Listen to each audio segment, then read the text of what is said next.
let's meet the 7 politicians vying for your votes over the next 90 minutes.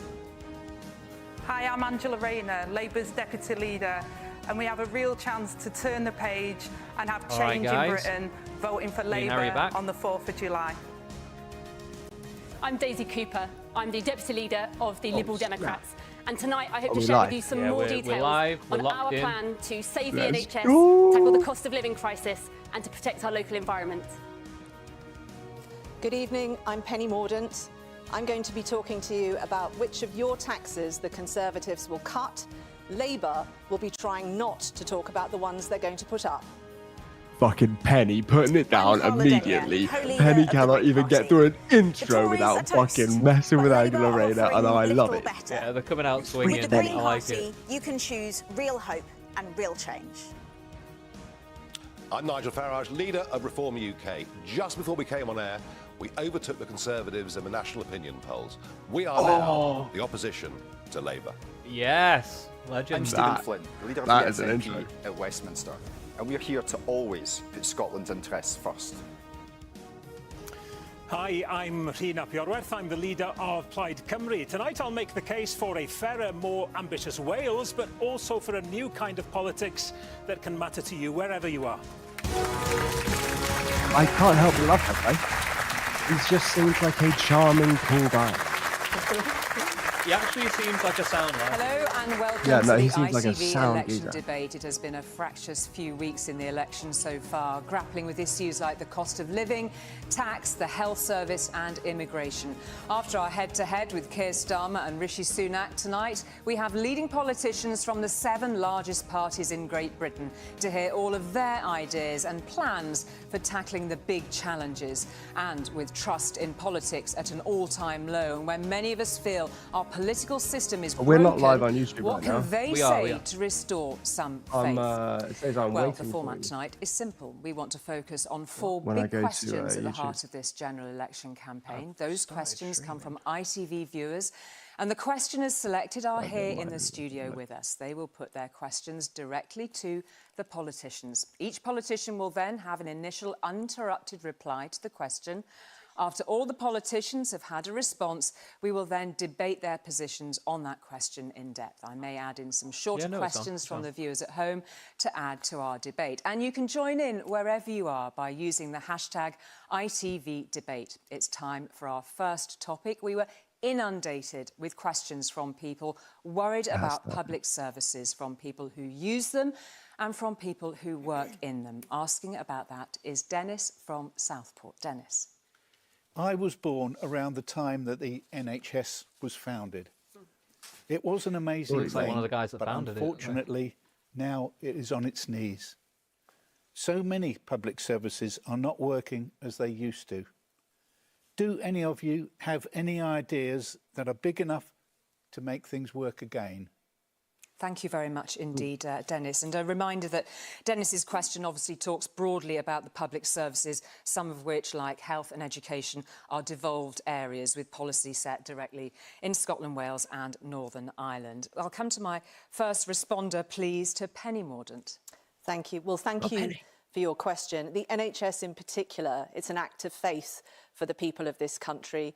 They want to be able to rely on it. She's not looking as good tonight. Since the COVID pandemic, the caseload that our healthcare professionals are dealing with has gone up by 43%.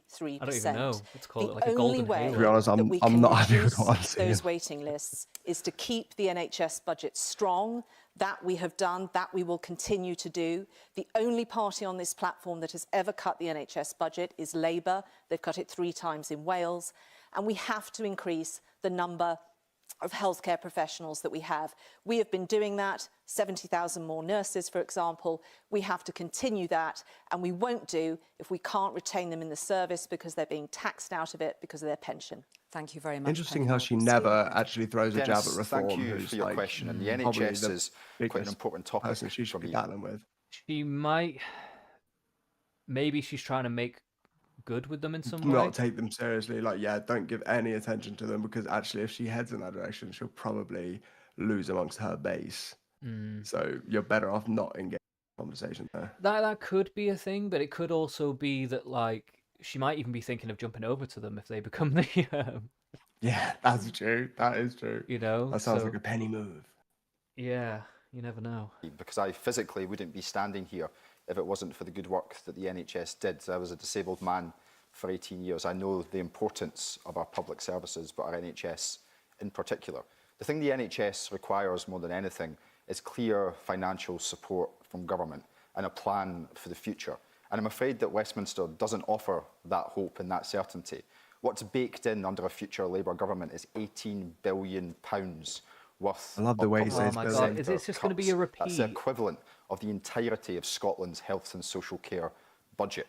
You deserve better, and the people of Scotland deserve better, which is why people should vote for the SNP at this election in Scotland. Stephen Flynn, thank you. Ryan Apyaworth. We can look at it from two sides in Wales. Actually, we have suffered, as everybody is, as a result of the public spending cuts by 14 years of the Conservatives. But also in Wales, we have had Labour health ministers who've mismanaged health for 25 years.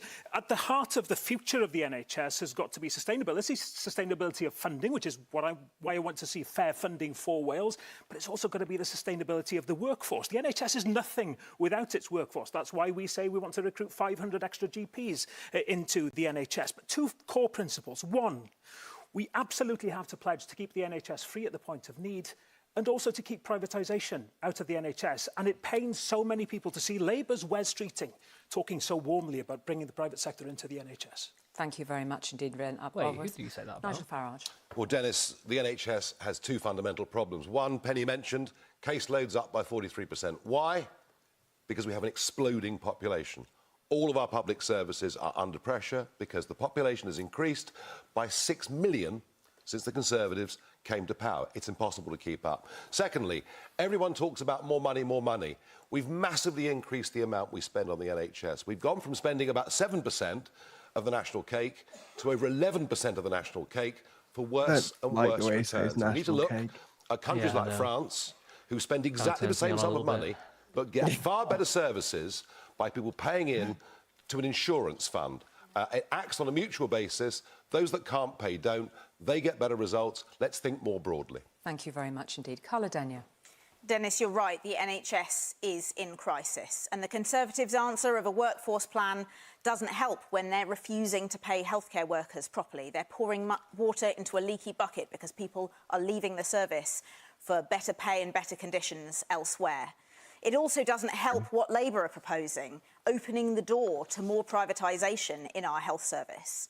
The answer is investment, and that's why the Green Party is clear that we would make transformative investment into not only the NHS but also social care, which helps take the pressure off the NHS. Isn't there a spending plan the Green on the, Party will in their manifesto? Stand for an NHS for people, not profit. Thank you, Carla Denyer. So when she says investment, she means Thank making you, the country Dennis, bankrupt. For your question. Yeah, the NHS is one of our proudest To be achievements. fair, we can do that, apparently. Like, we've done it before. We've printed billions of pounds.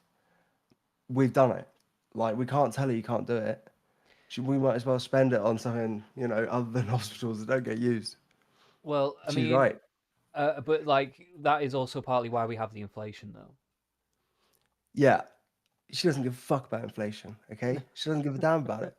I reckon she's probably, like, a commie. I reckon she would just love it if we were just eventually just trading in the services. No need for inflation. I don't think, you know, that's a step along the way to paradise, brother. And you just don't have the fucking vision. That's your problem, bro. Yeah, true. And does inflation even matter when the world is at risk? Literally, we have 12 years, bro. We have 12 years. So fuck inflation. Fuck everything. Let's just go wild, starve to death, and go die. hog wild. Yeah, maybe I should be a believer. I don't know. Labour that will have to fix it again. Before I was an MP, I was a Unison rep and I was a home care worker. And in 2010, the Tories, aided and abetted by the Lib Dems, created austerity, which meant many of our workforce were made redundant. And now we've got the crisis in the NHS. So we've got to fix the workforce problem and we've got to invest. That's why we then the non-dom tax status, so we can put 40,000 new appointments. And we'll use she sounds like she's just had a peanut butter sandwich. to bring down those waiting lists. But the NHS will remain a public service under Labour, and will also fix the problem in our social care. Because I don't want to pick on my fellow Northerner here, but yeah, her accent doesn't make her sound very cohesive, does it? No, I don't think it's the accent. That's a lovely accent. I think I don't know. Maybe she did have one before she came on stage, and she's just in her head like fuck right now. I guess it's just more okay. It's not the accent; it's that she's a bit. This I don't know if this is the right term, but I feel like the term is mealy mouthed. I don't know if that's the right term either, but I respect you for saying it. But she's just got a weird way of talking. She's got a weird way of talking that just doesn't have mealy way of talking, you might say. Yeah, a little mealy. If you don't take the two together, then you won't fix them. And we've also said on the VAT on private schools to give us 6,500 qualified teachers in our classroom to fix our education as well. Thank you very much, Angela Rayner. Daisy Cooper. Dennis, I have heard different versions of your questions time and time again. I hear from people all over the country. They're working hard, they're striving, they're supporting their families, they're paying their taxes. And when they go to use their public services, whether it's the NHS, whether it's schools, whether it's the police or anything else, they're broken. They're completely broken and nothing works. Now, in this election, we Liberal Democrats have said that our manifesto is a manifesto to save the NHS and social care. We're pledging £9 billion to invest upstream. We see on the TV all these disastrous pictures of people dying in the back of ambulances, suffering the indignity of corridor care because they can't see a GP, they can't see a dentist, and that's what we want to fix. So under Liberal Democrats, you'll have 8,000 more GPs, we'll fix the dental crisis, and we'll invest free personal social care. So people can That's the most British thing dental ever. Desert as well. The dental deserts and the dental crisis. We have a dental health crisis in this country. We fucking do, mate. Oh my god. The Americans must be fucking They're right. They rolling must right be now. fucking laughing their ass. It's actually a serious political issue that we have such bad teeth. Like, we're voting on that now. It's a major thing. Do you see the picture of the queues outside the... Bring up the picture of the queues outside the dentist in the UK. You'll be amazed. I don't know if I've ever seen that. Mate, it is quite something. It might be a video, but it's literally like down the corner of a road.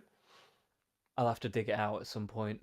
Dig it. All the care they need when they need it. Daisy Cooper, thank you very much indeed. And just to return to Dennis's question, he was born around the time the NHS was founded. He's seen it over all of these years, haven't you, Dennis? Saying it's now on its knees in so many other areas of public services, which we will also touch on beside the NHS. Things are just not working. This is what we've heard time and again from our questioners. The key thing that Dennis is asking is, do you have ideas that are big enough?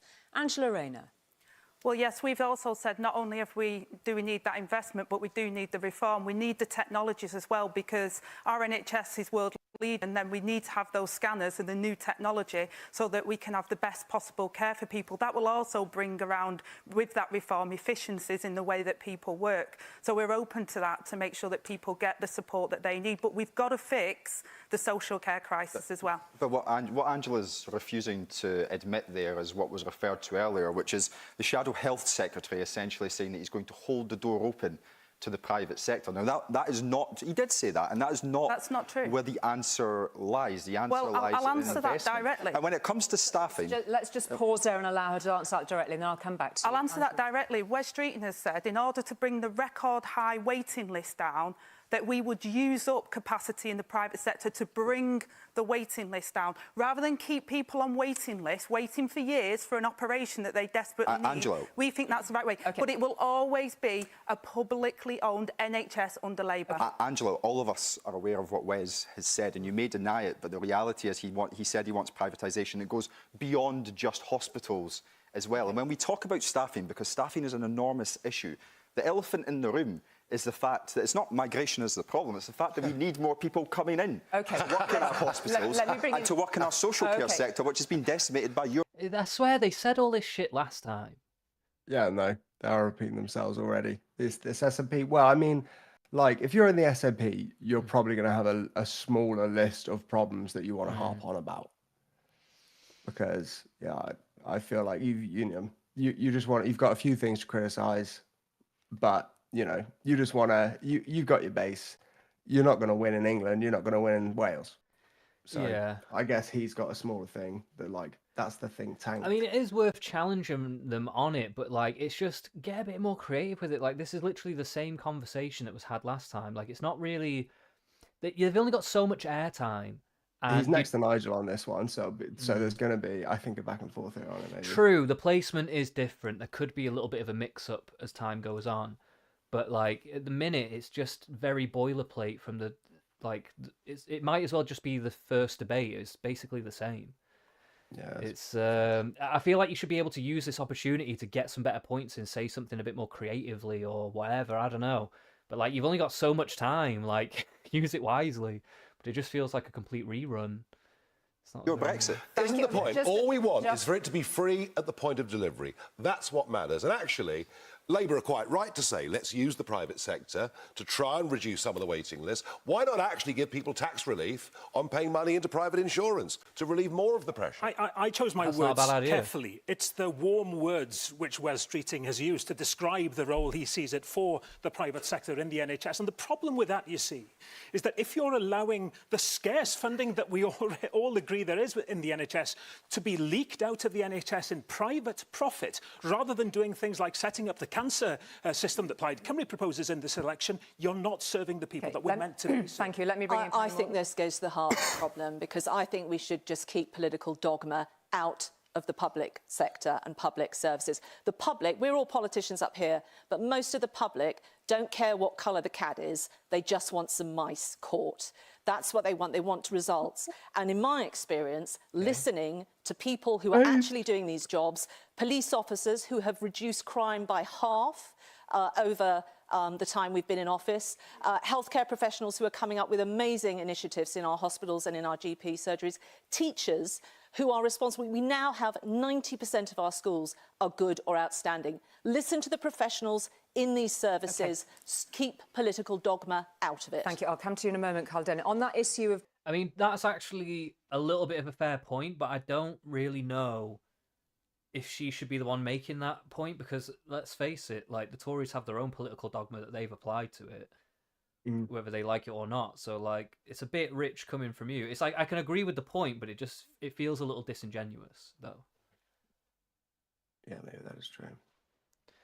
I don't know. Private involvement in the NHS. Speak to Penny Mordaunt from the Lib Dems perspective, Daisy Cooper. Well, to be honest, where there is capacity in the private sector, we could be using some of it in order to bring down the waiting list. But let's not kid ourselves. There is very limited capacity in the private sector, and we shouldn't be using it if it guts more capacity from the NHS. One of the problems we've had over the last few years, as you know, is that the Conservatives have absolutely gutted primary care. Some people go to see their GP. Your party promised 6,000 more GPs. We now have fewer per head.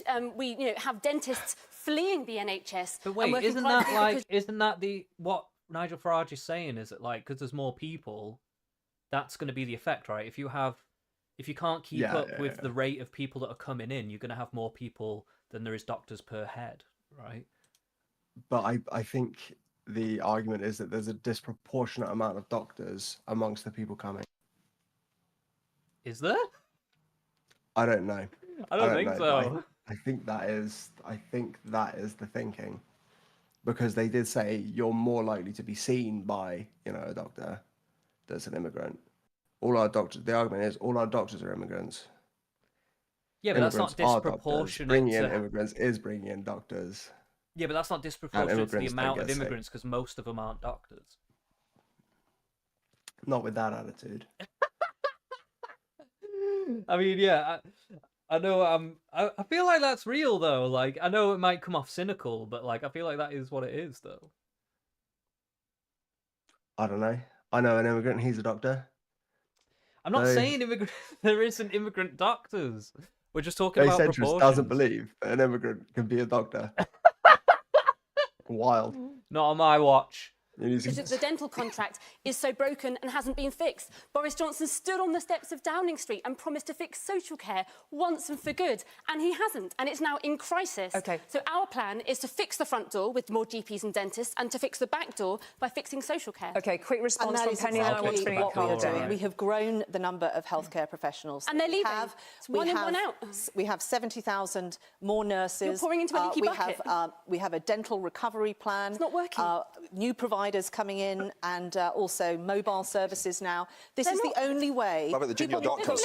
Having a workforce what about the 40 new hospitals? This is the only way we are going to get waiting lists down. What won't get waiting lists down is cutting the budget and taxing healthcare professionals, which is what Labour will do. Thank you. Carla Denny, you have a big offer on the spending for the NHS. There are a lot of questions about that. Talk us through your big idea for the health service. First of all, I want to say to Penny, decent investment in public services is not political dogma. It's common sense. It's what people want to see. I'm not saying that. I'm saying having a row about the sectors is wrong. Sorry. Decent investment in public services is common sense. It's what the public want to see, an NHS well-funded in public hands so that it can do its job. And Dennis was trying to get out of the panellists tonight what our big ideas are.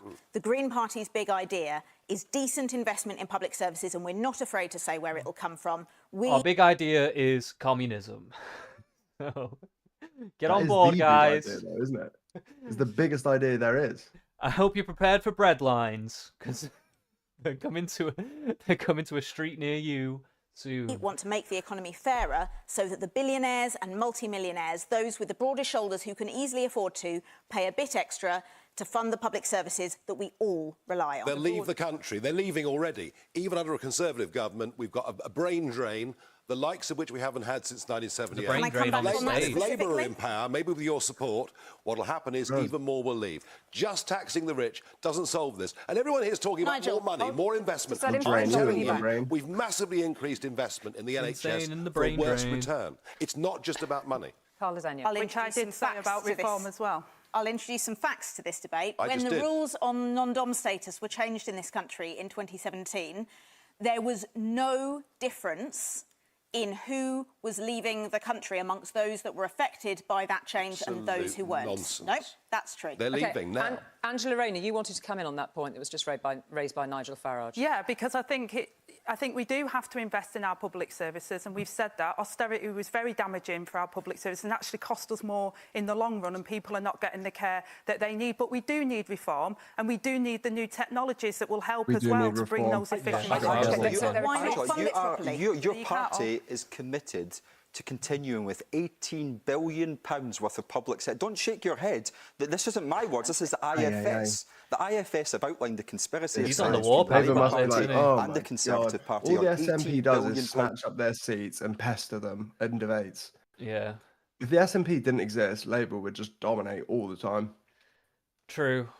I mean, in a way, you do need those other parties to hold people accountable in some way. So they are kind of like a balancing act, but I will say they come off very petulant a lot of times. Oh yeah. I'm just saying, if I was Labour, I'd be annoyed at them. He's annoying because he keeps going on about the bloody 18 billion. We get it.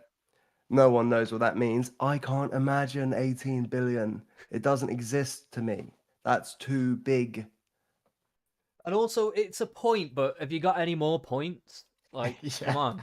Like, you can't just keep saying the same thing over and over Can't expect bro to have 2 points. Calm down, bro. That's too much work, man. Come on. That's whoa, slow down.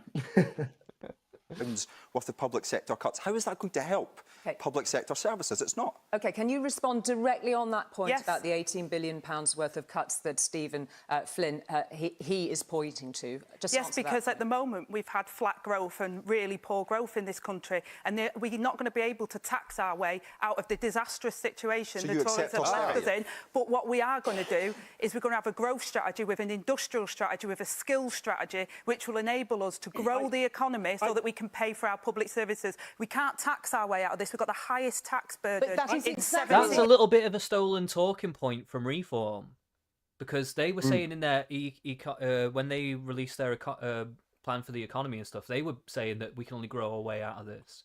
And now I noticed Keir Starmer said it in that last debate, and now she's saying it in this one as well. It's probably true. I know it is true. It is definitely true. But it's just interesting that they only started saying that after that happened. They weren't saying that in the first debates. Yeah. What are you going to do? Good. You have a black hole. Sorry. No, I wasn't saying anything important. I was just saying I can't remember if they brought it up in the first one. I'm almost 100% certain they didn't. But yeah, I mean, I could be misremembering, but I'm pretty sure they didn't. hole of 38.5 billion. Their manifesto was published today. Black holes. Labour's manifesto was published today. 38.5 billion is the tax gap in their plans. And the only way, because public spending is going to have to go up, that's the demand. The only way they are going to be able to do that is to raise taxes. They've only declared about a quarter of the taxes they're going to put up. They're going to have to put up a lot more, and they haven't yet told you how they're going to do that. Angela Rayner responds. You can't afford that. You cannot afford that. You can't afford another 5 years of the Tories. You're promising tax cuts when you've already done that once and crashed the economy once. You've already done that once. But we've made it absolutely working household. You know what? When it comes to tax, the Conservatives have made a very clear choice to increase taxes on working people, on struggling families. That's happened more and more times. You have raised tax to the highest level in almost 80 years. What Liberal Democrats have said is that we would not increase taxes on struggling families during the cost of living crisis, but we would look to the big banks, to the big tech companies who can pay a little bit more to fund our public sector. Fair enough. I will come back to you. I like that the Lib Dems are being a bit more fiery in this debate as well. She's coming in hot. Big Lib energy. Yeah, she's had a few of them fruity cocktails. Yeah, she's on that stuff Joe Biden's on. To you very shortly. I just want to take a quick pause on that point. And actually, I know, if I could make it, I had to draw attention to the analogy with the cats and the mice here. What we've seen under the Conservatives for 14 years is the fat cats getting rich and getting the cream. And I fear that with he was privatisation... thinking about that for so long. He was like, yeah, I've got to say fat cats. I've got to say fat cats. Yeah, 100% support from me. I might be voting Sinn Féin at this point. Sinn Féin? What are you on about? Is that not what he is? No, that's Ireland. That's Northern Ireland. Oh, well. They're like the conservative Northern Ireland people. Who's this guy? Plaid Cymru? He's Plaid Cymru, yeah. Oh, yeah.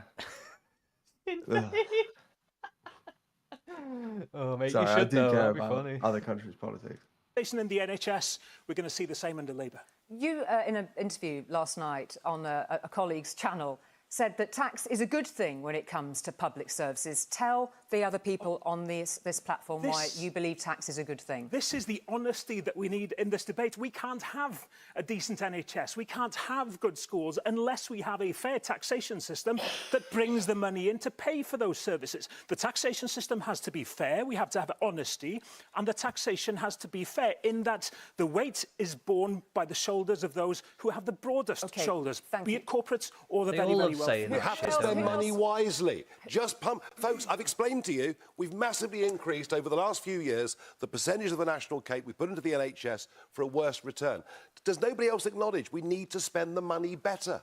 Of course we do. That's why Liberal Democrats are saying you invest it upstream because prevention is better than cure. If you have more GPs, you solve the dental crisis, you have access to mental health hubs. She's just saying, look, you just do this, you just do that. If you solve the dental crisis, then you get mental health care. Yeah, it's like, but there's no real plan. It's just like, if we spend more money on it, then it'll solve it. And it's like, wait, no, you actually do need to have a more clear-cut plan than that. At least it turns out we actually can burn a lot of money on public services and not see a massive improvement. Yeah, exactly. It can be done. You know, it does need to be adjudicated a lot better. And like, yeah, he raises a good point, really. Like, that is like the biggest elephant in the room is that like it's being mismanaged. That's one of the biggest issues. Like, you know, you got to sort that out. Communities, people can access care when they need it. Oh, and just the final point is that Nigel is looking to look at other models for inspiration on how to achieve that, which I think is a wise move. You know. Yeah. And you don't end up firefighting. All the problems in A&E, in ambulances and hospitals. That's the problem that we've had under the Conservatives. They've gutted primary care and everybody has ended up in hospital because they can't get the treatment they need upstream. I'd like to know from Angela, why so timid? Why wait for economic growth when you could introduce a tax that doesn't affect those on average incomes or low incomes? It only affects the billionaires and multimillionaires. It could raise tens of billions of pounds. Why won't Labour even consider it? OK, Angela Rayner. I've never been called timid in my life, but coming back to the point that Nigel made and Daisy was making the same point. Look, I was a home care worker. We gutted out home care services. It costs so much more money now that people are stuck on trolleys in A&E for 40 hours plus. These are our elderly relatives that are treated really poorly, and it costs us more money. So if we put the money in the right place, we can actually make savings. I did that when I was a home care and trade union rep. I know we can do it again, but at the moment we're hemorrhaging money because the money is being used in the most inappropriate way, and people are not getting the care that they deserve. Thank you very much indeed for that. I just want Angela I'm just going to raise your thank taxes. you. I'm just going to return to debt. Has to be. Just had to see her, but she will raise your taxes, though, guys. Yeah. Thank you. We're anchoring all of our debate tonight in the questions that have been so kindly provided by our audience, which we're very grateful for. It was clear, actually, when Dennis was posing that question, as I alluded to earlier, it's not just the NHS, of course, that he's talking about. He's talking about a whole range of public services. We've received messages from hundreds of teachers across the United Kingdom. They are all saying schools are in crisis, that there are not enough teachers. We even had a message from a 12-year-old who said his school is literally crumbling. Be honest, do you think our education system is still world-class? Penny Mordaunt. I think it is world-class, and we have improved. Well, when we took office, literacy rates were trailing. They're laughing, but I will say, actually, a lot of schools are fairly decent. Yeah, we got some... I mean, if you look at our unis, certainly, I think we're seen as an educated country, at least for now. I think even a lot of the high schools are generally fairly decent. Yeah. It's not so bad. I will say there is issues and problems they have to deal with completely, of course, like especially some of these teacher shortages and whatnot. But I do think that like a lot of schools have pretty decent facilities a lot of times. I'm sure there is some out there that could probably use a little bit of love, but overall, I don't know. Some of these issues I do think some are a little bit overblown. The way they're trying to think. Well, I don't know. I'm pretty sure there's some pretty shit schools out there. No, there absolutely is, but I'm talking about in the overall, like in the overall thing. Like they're acting as if like 90% of the schools are like literally falling down, and they've all got like Windows 98. Most teachers I know do say that the schools are in a state. I think it might be the case. I'm just not so sure of that. I'm not so sure of that. Like, I'm sure it can be tough, especially in particular schools, maybe even in cities and stuff. But I just think, in the broader scheme of the entire country, yeah, I expect a lot of them are pretty up to par. They could still be better. There is shortages and stuff. I'm sure there is definitely schools that could use some extra funding and stuff, but I just don't know, like, if it's as big of a problem as they're trying to make out. I mean, I don't know. That's just me, but it just... Sometimes it seems a little bit like they're really trying to give this kind of Armageddon, doom and gloom perspective on every single issue. Based. Yeah, ain't putting up with that. The world. Now they are leading them. We have 90% of our schools are good or outstanding, and we have undertaken an enormous refurbishment programme. I mean, just in my own patch, we've rebuilt several schools. We have a university technical college. Investment has gone in, and we've also increased the numbers of teachers that we have, 30,000 more teachers. That is absolutely vital, and education standards are going up as a direct consequence of that. There's been some difficult questions for the SNP on education. Stephen Flynn. Well, of course, when we look at education in the round, the biggest difference that exists between the SNP and what happens in Scotland and the Labour Party and the Conservative Party and what happens in Westminster and England is the fact that for our young people in Scotland, they go to university and they don't pay a single penny in tuition fees. But your schools have fallen down the international rankings. What was that, sorry? It's not a flex, okay? It's not a flex. What he's saying? I don't like them flexing that they get it free. I agree we should all have it free, but like what? I don't understand. What are you saying that they're going to take it away from you? You've already done that, all right?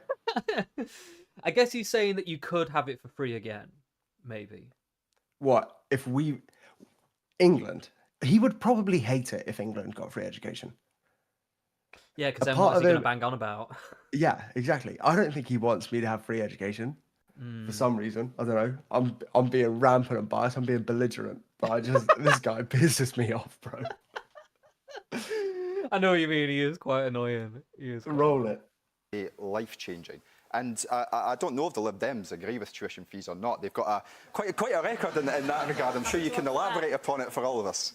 But Daisy Cooper. To be fair, though, that was a different leadership. I don't like this idea that a party is always the same because they change a little bit over time, depending on where they go.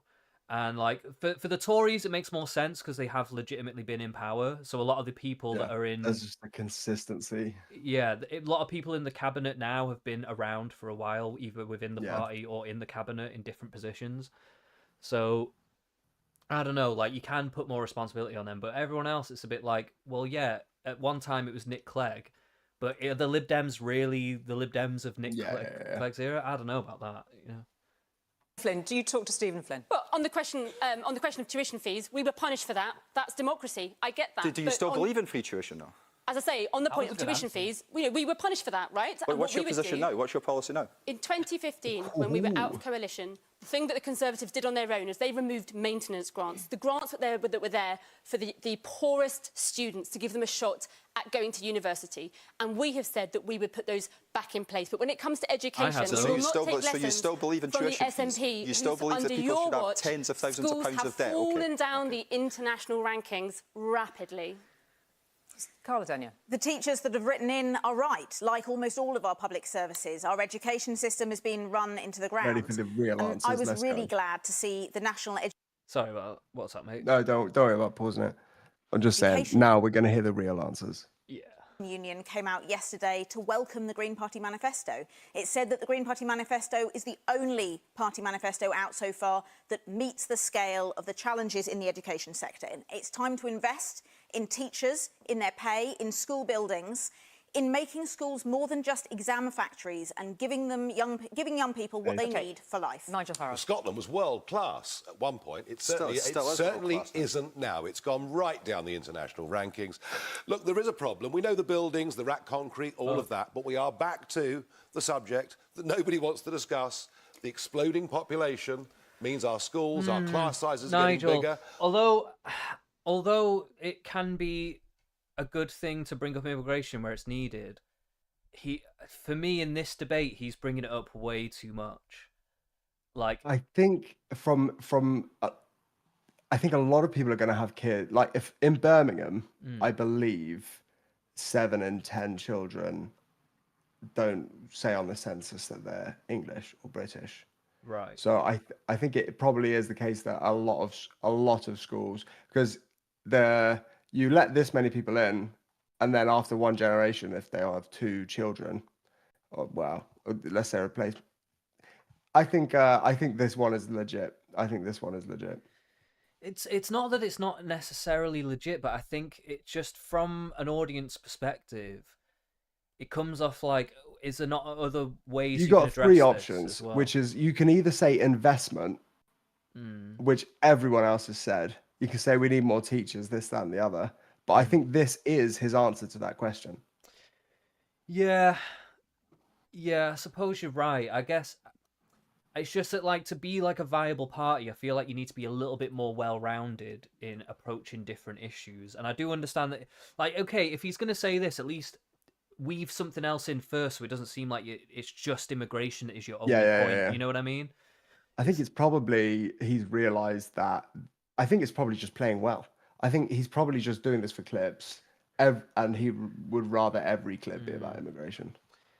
Could be a strategy. I don't know about that exactly, but yeah, that could be a strategy. I wouldn't put it past them, I suppose.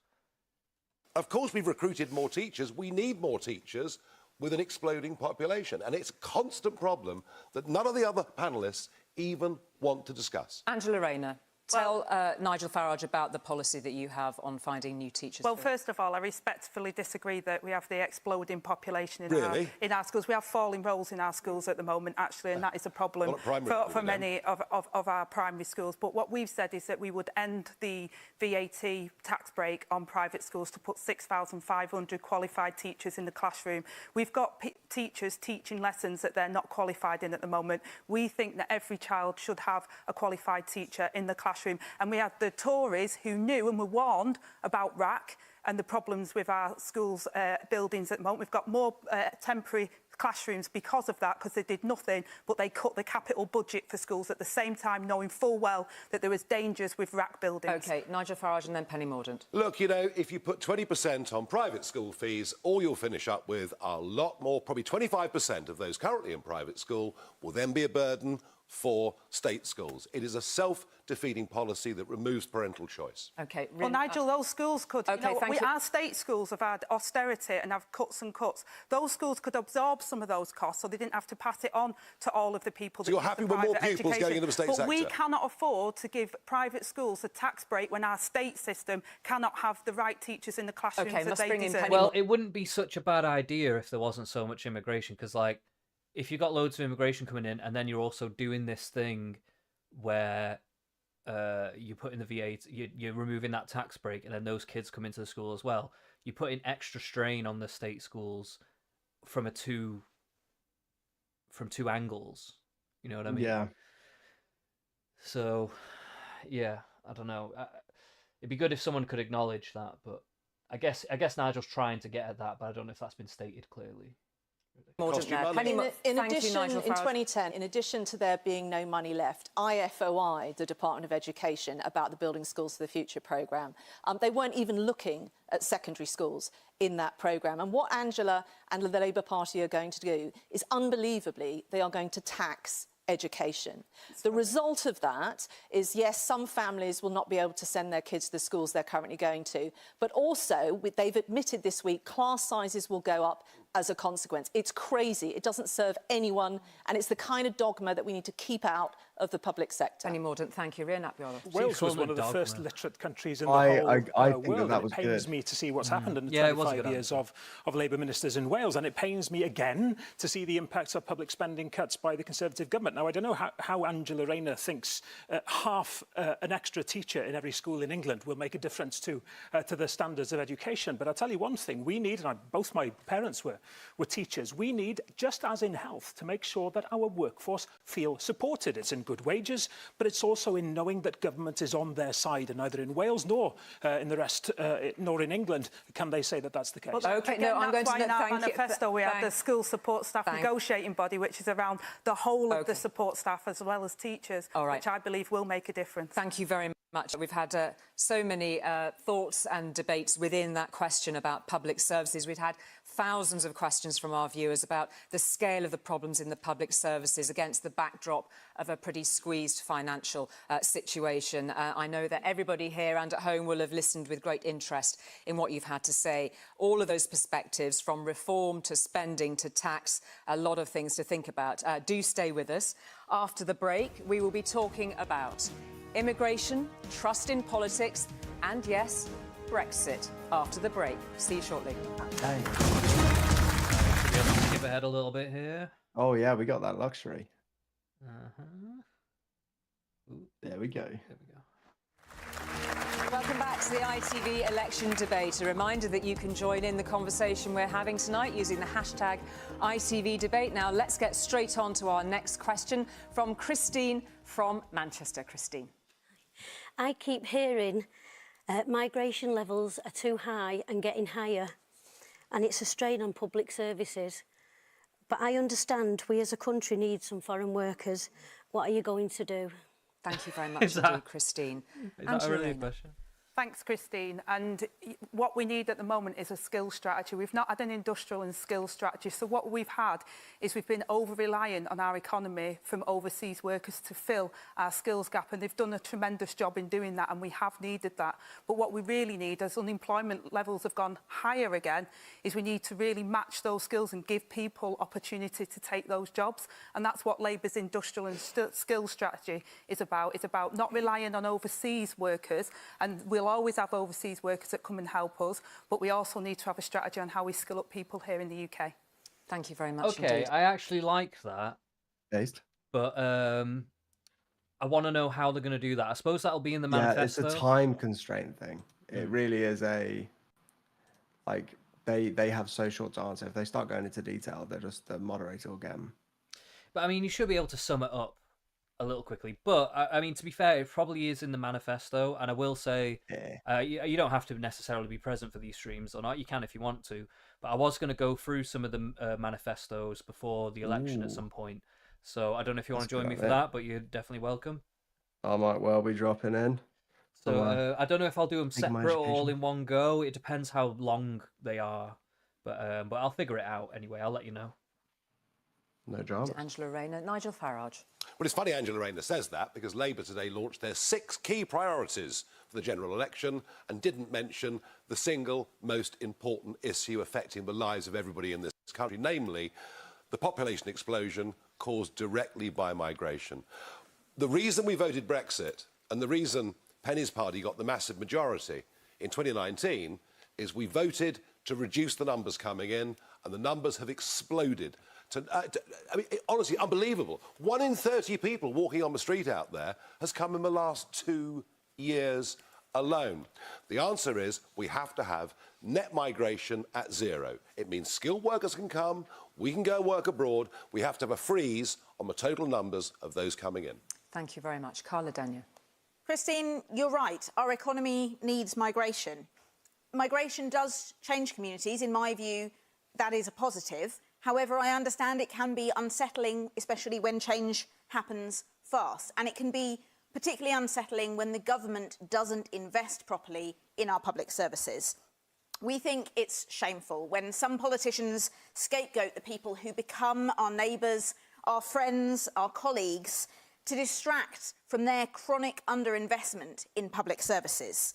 The solution isn't scapegoating or pulling up the drawbridge. The solution is investing in our communities to make sure everyone has access to the services they need. Everything is My just party spend more money will on it. never engage in that scapegoating rhetoric. Thank you. Stephen Flynn.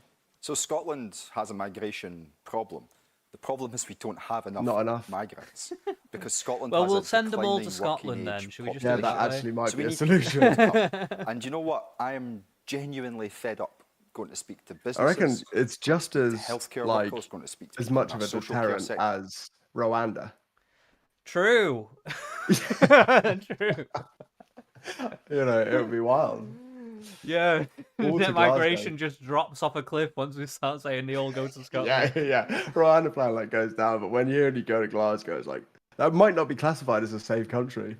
Yeah, and then some fucking massive right-wing party rises in Scotland. Yeah. Yeah, that sounds like a good plan. We should do that. I think that's actually a good plan. In our schools and beyond, who say that they need more colleagues. Businesses who want to expand, who need people to come and work with them and for them.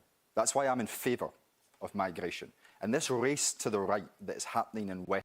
But jokes aside, when he's saying that, he doesn't just mean for Scotland. He's just like, we should have loads of immigrants, but most of them are going to come to England. You know what I mean? It's like, it's easy for him to say that, but most of them aren't coming to Scotland.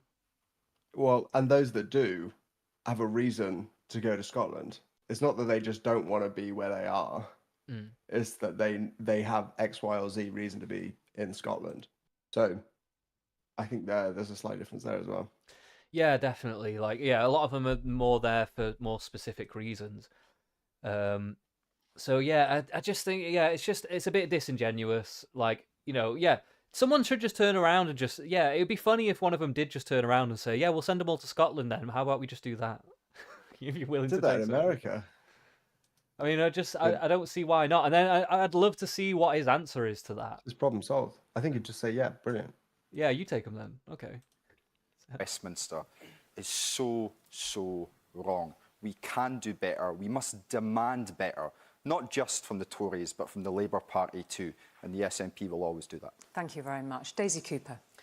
Our NHS, our care service, hospitality, engineering, you name it, almost every single sector in this country is absolutely crying out for people with the skills that they need. And under this Conservative government, what has happened is they always pull the lever for immigration, and people come here and we should welcome them when they do and contribute to our economy, but they haven't invested in our domestic workforce. Liberal Democrats have a plan to give a higher minimum wage to care workers, £2 higher than the minimum wage for everybody else, so we can get people back working in the care sector. We want to create a Royal College of Care Workers so they've got a bigger, stronger voice and give them genuine vocation and training throughout their lifetime. We also need to have a skills lifetime account as well, because people need to retrain and reskill throughout their life. But when people come here to look after our loved ones... Well, then again, I'm just thinking about it. If they did require all social care homes and stuff like that to suddenly start paying more, that could end up putting a lot of them out of business, or not having enough staff. Are they public or private? A lot of them are private. Mm. I don't know if they get subsidised by the government at all. They might do on some level, but that could, on the surface, it sounds like a good idea. If they have some kind of plan to make that work, then fair enough. But just on the surface, just with my econ knowledge, that could also be a problem, though. So you and your econ knowledge. I know, yeah, my little basic Thomas Sowell, basic economics knowledge. Yeah, I don't know. That's just what I'm thinking. We should welcome them, but we must also invest in our domestic workforce at the same time. Thank you, Daisy Cooper. Raina Abwarth. It's a very well-worded question, isn't it? I keep hearing that this is a problem, says Christine. And you know what? I think we need to heed and listen to people who have genuine concerns about the impact of the movement of population and pressures on public services. But we have to put that in the context of public spending cuts by the Conservatives. We have to look at the numbers of immigrants that we need to bring in for certain sectors in health and care and parts of the economy. Listen, I've been on a whistle-stop tour of Wales in the past week. You know, I try to listen to people, but the problem we have is that Nigel Farage here has been on a dog whistle tour of the UK for many, many years and exploiting the anxieties that people have, and we really need to change the way that we talk about this issue. It's making us more. That's the point. Thank you. In the UK, I don't think it's as much in the lexicon. Like, our politics don't really use that so much. True. I am think a lot of Welshies will know what a dog whistle is. Yeah, a lot of these people in the audience, I'm not so sure they would understand exactly what he was saying there. I mean, we got it because we're just internet people. Terminally online. Yeah, I didn't even think of that at first. Like, would they even really understand that? But yeah, it was good. I thought it was a good little line, to be honest. But I did as well. Yeah, I don't know if people would get it though. Yeah. Thank you. We are doing these answers uninterrupted. Thank you. Penny Mordaunt.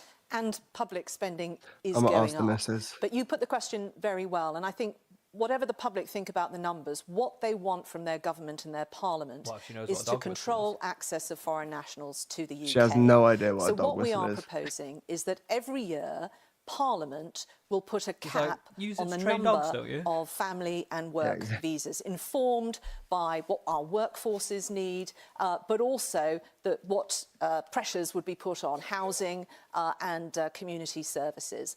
That way, we can ensure that each year the numbers come down. And on our plans, we are due to halve that halve migration by next summer. With us, you get a cap and a plan. With Labour, they have no cap, no number and no plan. OK. Thank you, Penny Mordaunt, for that. Just to return to Christine's question, she's hearing that migration levels are too high, getting higher, putting a strain on those public services. She understands as a country, she says, that we need some foreign workers. What are we going to do about it?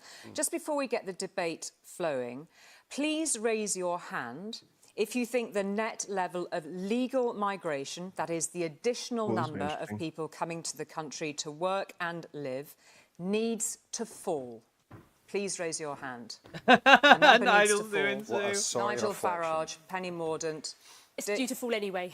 Daisy Cooper, Angela Rayner. Thank you very much. The Westminster status quo.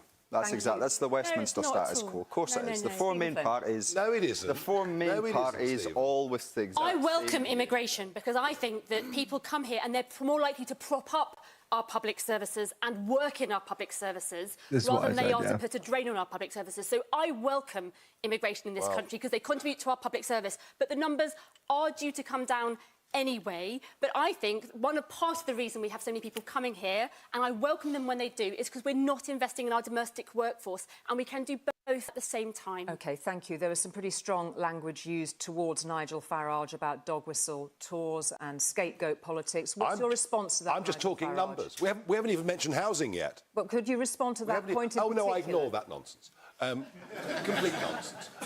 I'm just talking pure facts. Housing. We have to build one new home every 2 minutes just to cope with legal net migration under this Conservative government. It is literally impossible. And as for the numbers coming in, I would respond to this. 50% of the 750,000 who are coming in a year are dependents. They're not wealth creators. And mass migration is making us poorer. You'll hear, oh, GDP's going up. Well, of course it is. There are more people. GDP per capita, our relative wealth, has declined for the last 6 consecutive quarters. I hear Nigel talking a lot about. I hear Nigel Farage talking a lot about dependence. Facts. The problem that we have in higher education now is they are facts. To be fair, they are full-on facts, and they're all a bit scrambling now because I don't think they expected him to say that. Yeah, that's a difficult point for them to contend with, I think. That changes in visa requirements means that family members aren't able to come and study to accompany students to Welsh universities. That is causing major problems in terms of revenue for our higher education. You shouldn't bring your mum. You come to university in Britain, you can't bring your mum, can you? I mean, come on. That does make sense. I'm not bringing my mum when I go to the US. That does kind of make sense. Yeah, it is just like you can't have loads of tag-alongs as well. Yeah, that is a little strange. I didn't know that was a thing. Yeah, I think it is just like if you become a citizen in one way or another, then you can apply to get all your family to come across as well. And a lot of times they just grant it. So. We're relying on people from abroad to care for our loved ones. They should be able to bring their loved ones with them. Okay, thank you. I just want to turn to Angela Rayner, who's quite quiet here. You did raise your hand alongside Nigel Farage on that question. Angela Rayner. Yeah, because the Tories, they talk about a cap, but we've had net migration going up and up because our economy has relied on overseas workers to... What economy? Well, it's flatlining. But what we've said is that we need an industrial... What was that, sorry? What economy? I mean, yeah, it's pretty much in the shitter at this point. Yeah, exactly. If you come in here to get rich, mate, wait till you hear about the rest of the world.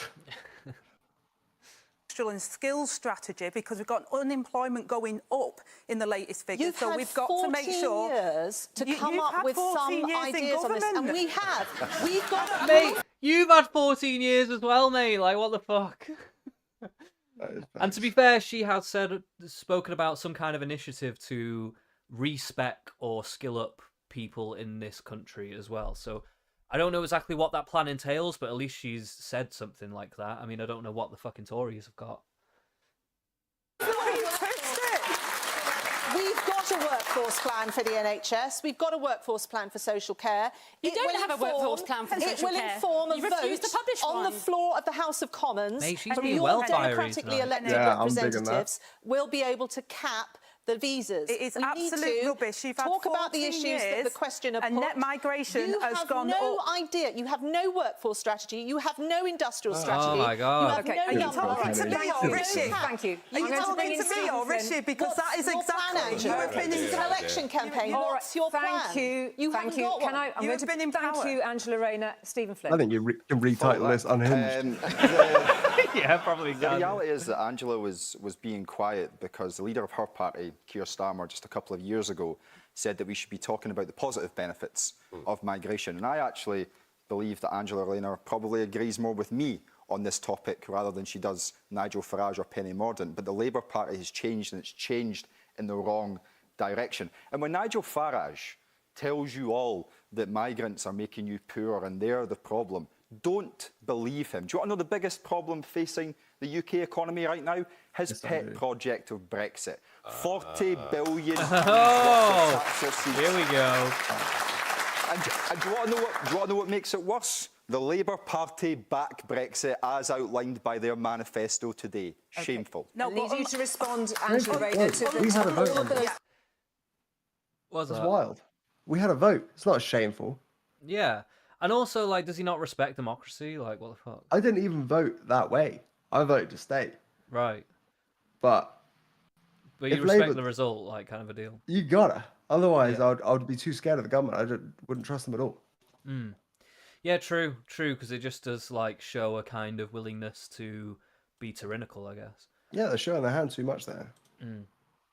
points, particularly the point on, are you on his side, really, as Stephen Flynn's implying or asking directly? What did you... Look, first of all, we respect the result of the referendum. I know that the SNP never do, but we do, and that's what we've said on that point. Hey, that was a good answer. On the second point, I absolutely believe that people come to this country and work hard and contribute, but we cannot have an economy that relies on just overseas workers. We have to also have an industrial and skills strategy when unemployment is going up in the UK, that we can train and fill our skills gaps as well. She's actually doing all right. She's doing great. She started off a bit rocky for me, but as this has gone on, she's gotten stronger and stronger. Yeah, she's. I think she was devastated by my peanut butter comment. It was really absolutely mogged. Yeah, that really did put her against the ropes. But since then, she's been coming back. I think I have noticed that it seems like she's getting the brunt of a lot of the criticism as well. Like Penny's getting a bit of it as well. She's getting a fair amount. But a lot of them are targeting her, and I think it's because they all know Labour are probably going to win, so they're trying to raise Not their only ranks. do they know she's going to win, they know she's going to win, and things are still going to be shit. So, like, then next time they'll be like, "I told you she was a bitch." But like, but in a way, it's kind of activated her. In a way, it's awoken her. Yeah, she's fiery because that person said she was too passive, and that just like. She was like, "Nah, that's not me." Yeah. Now you're gonna see. You've awoken the beast. To unleash the beast. Do anything Penny, else? you've been in power 14 years. 14 We've got years. one. You haven't got you one. Don't. You haven't. You promised an employment bill. We never got one. You promised to bring down net migration. Just been here before.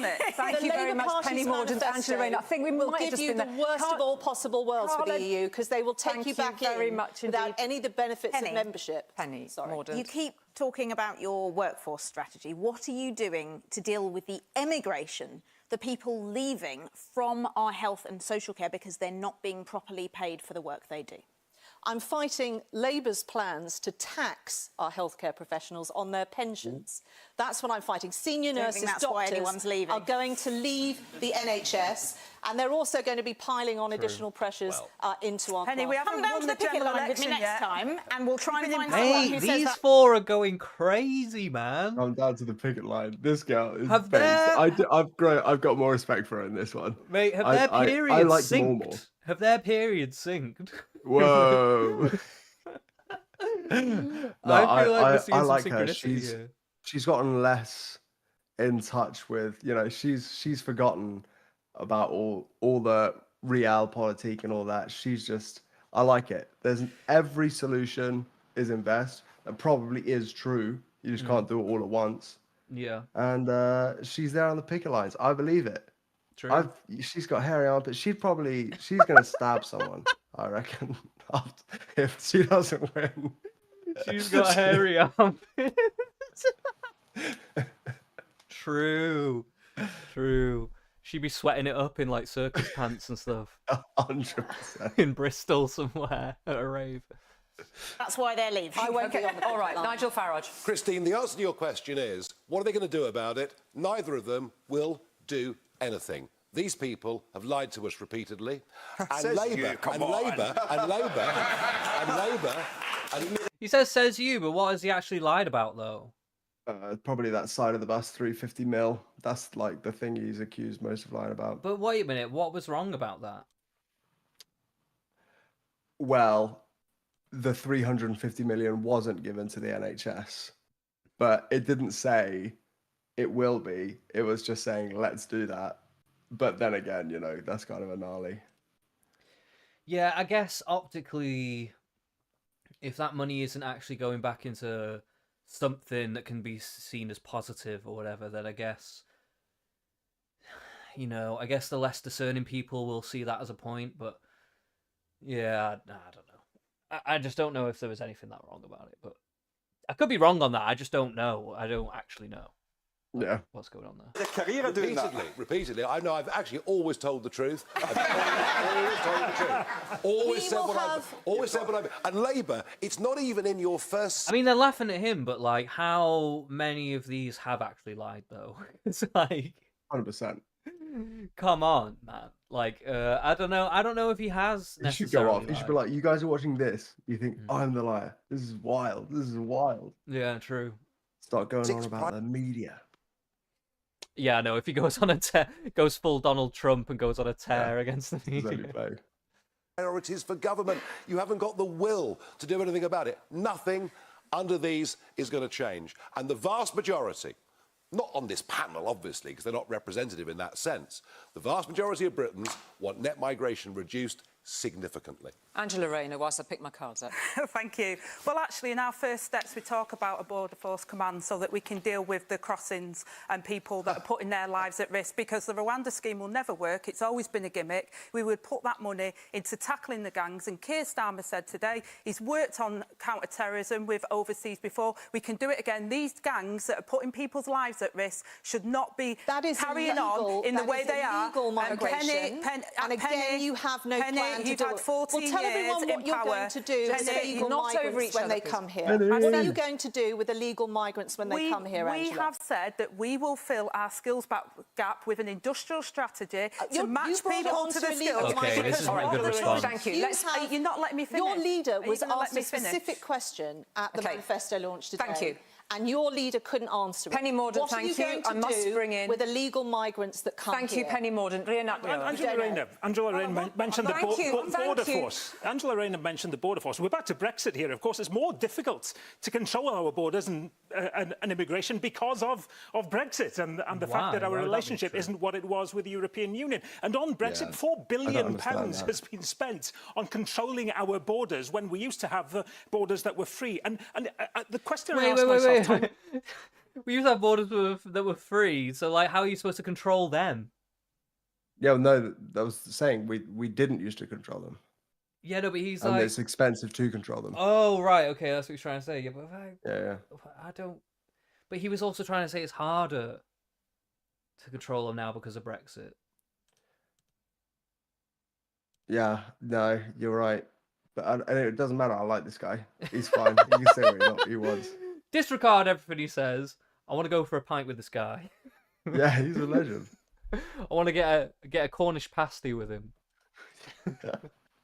Time again in this election is what has happened to Labour. After Brexit, I didn't want to leave the European Union, but once that vote happened, we had to think of ways, of trying to protect our interest. I worked with Labour colleagues of yours on a document called Securing Wales's Future, which proposed getting back or staying in the customs union and the single market, so at least we could look after our trade interests. What happened to you? Why won't you even talk about that in the Labour Party now? It's because you're afraid of the Conservatives are afraid of Nigel Farage, and we end up in the trouble that we're in. Angela Rayner, respond directly to that point. First of all, nobody thinks people should be crossing on small boats and putting their lives at peril. That's why we don't think these gangs should be allowed to do that. That's why we're putting the money into stopping that from happening. And in terms of, what we're going to do to support, sorry, I forgot what your other part of the question was, but... Okay.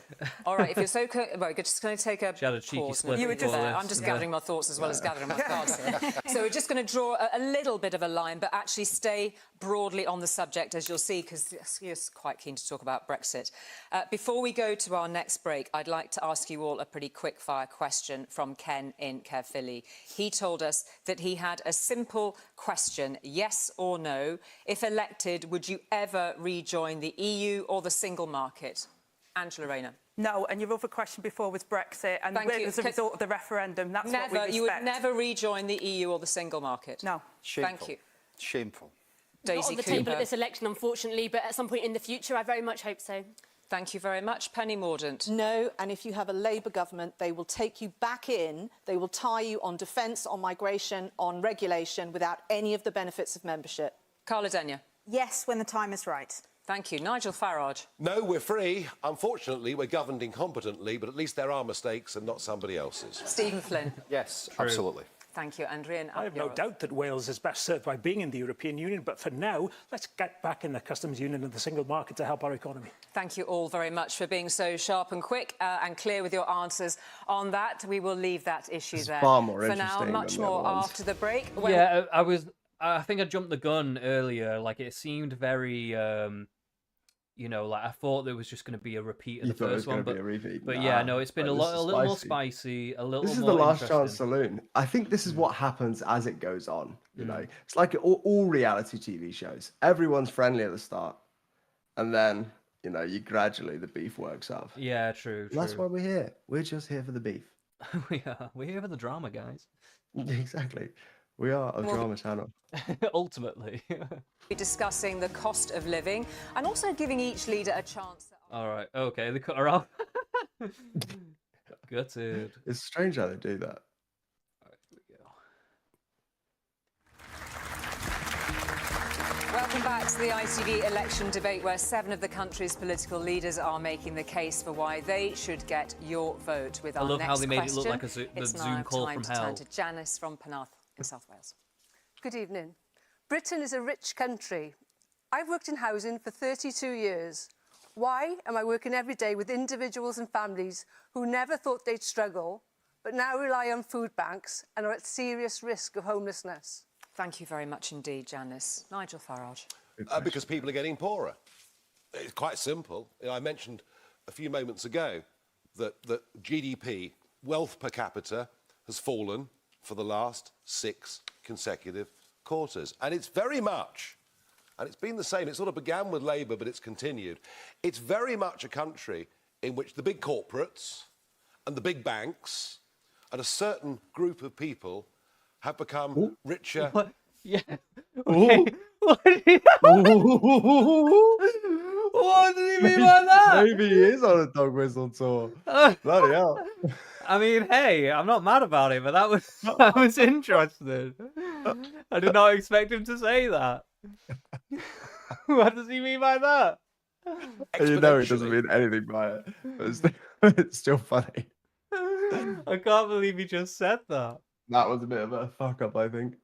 Yeah, he might have just been like in his head, I need to make this sentence run on and sound good. Yeah, he just means like bankers and stuff like that. Elites and Twitter's stuff. gonna love that, yeah. But yeah, that's gonna be clipped instantly. Like, You got your clip there, Nigel. Well done.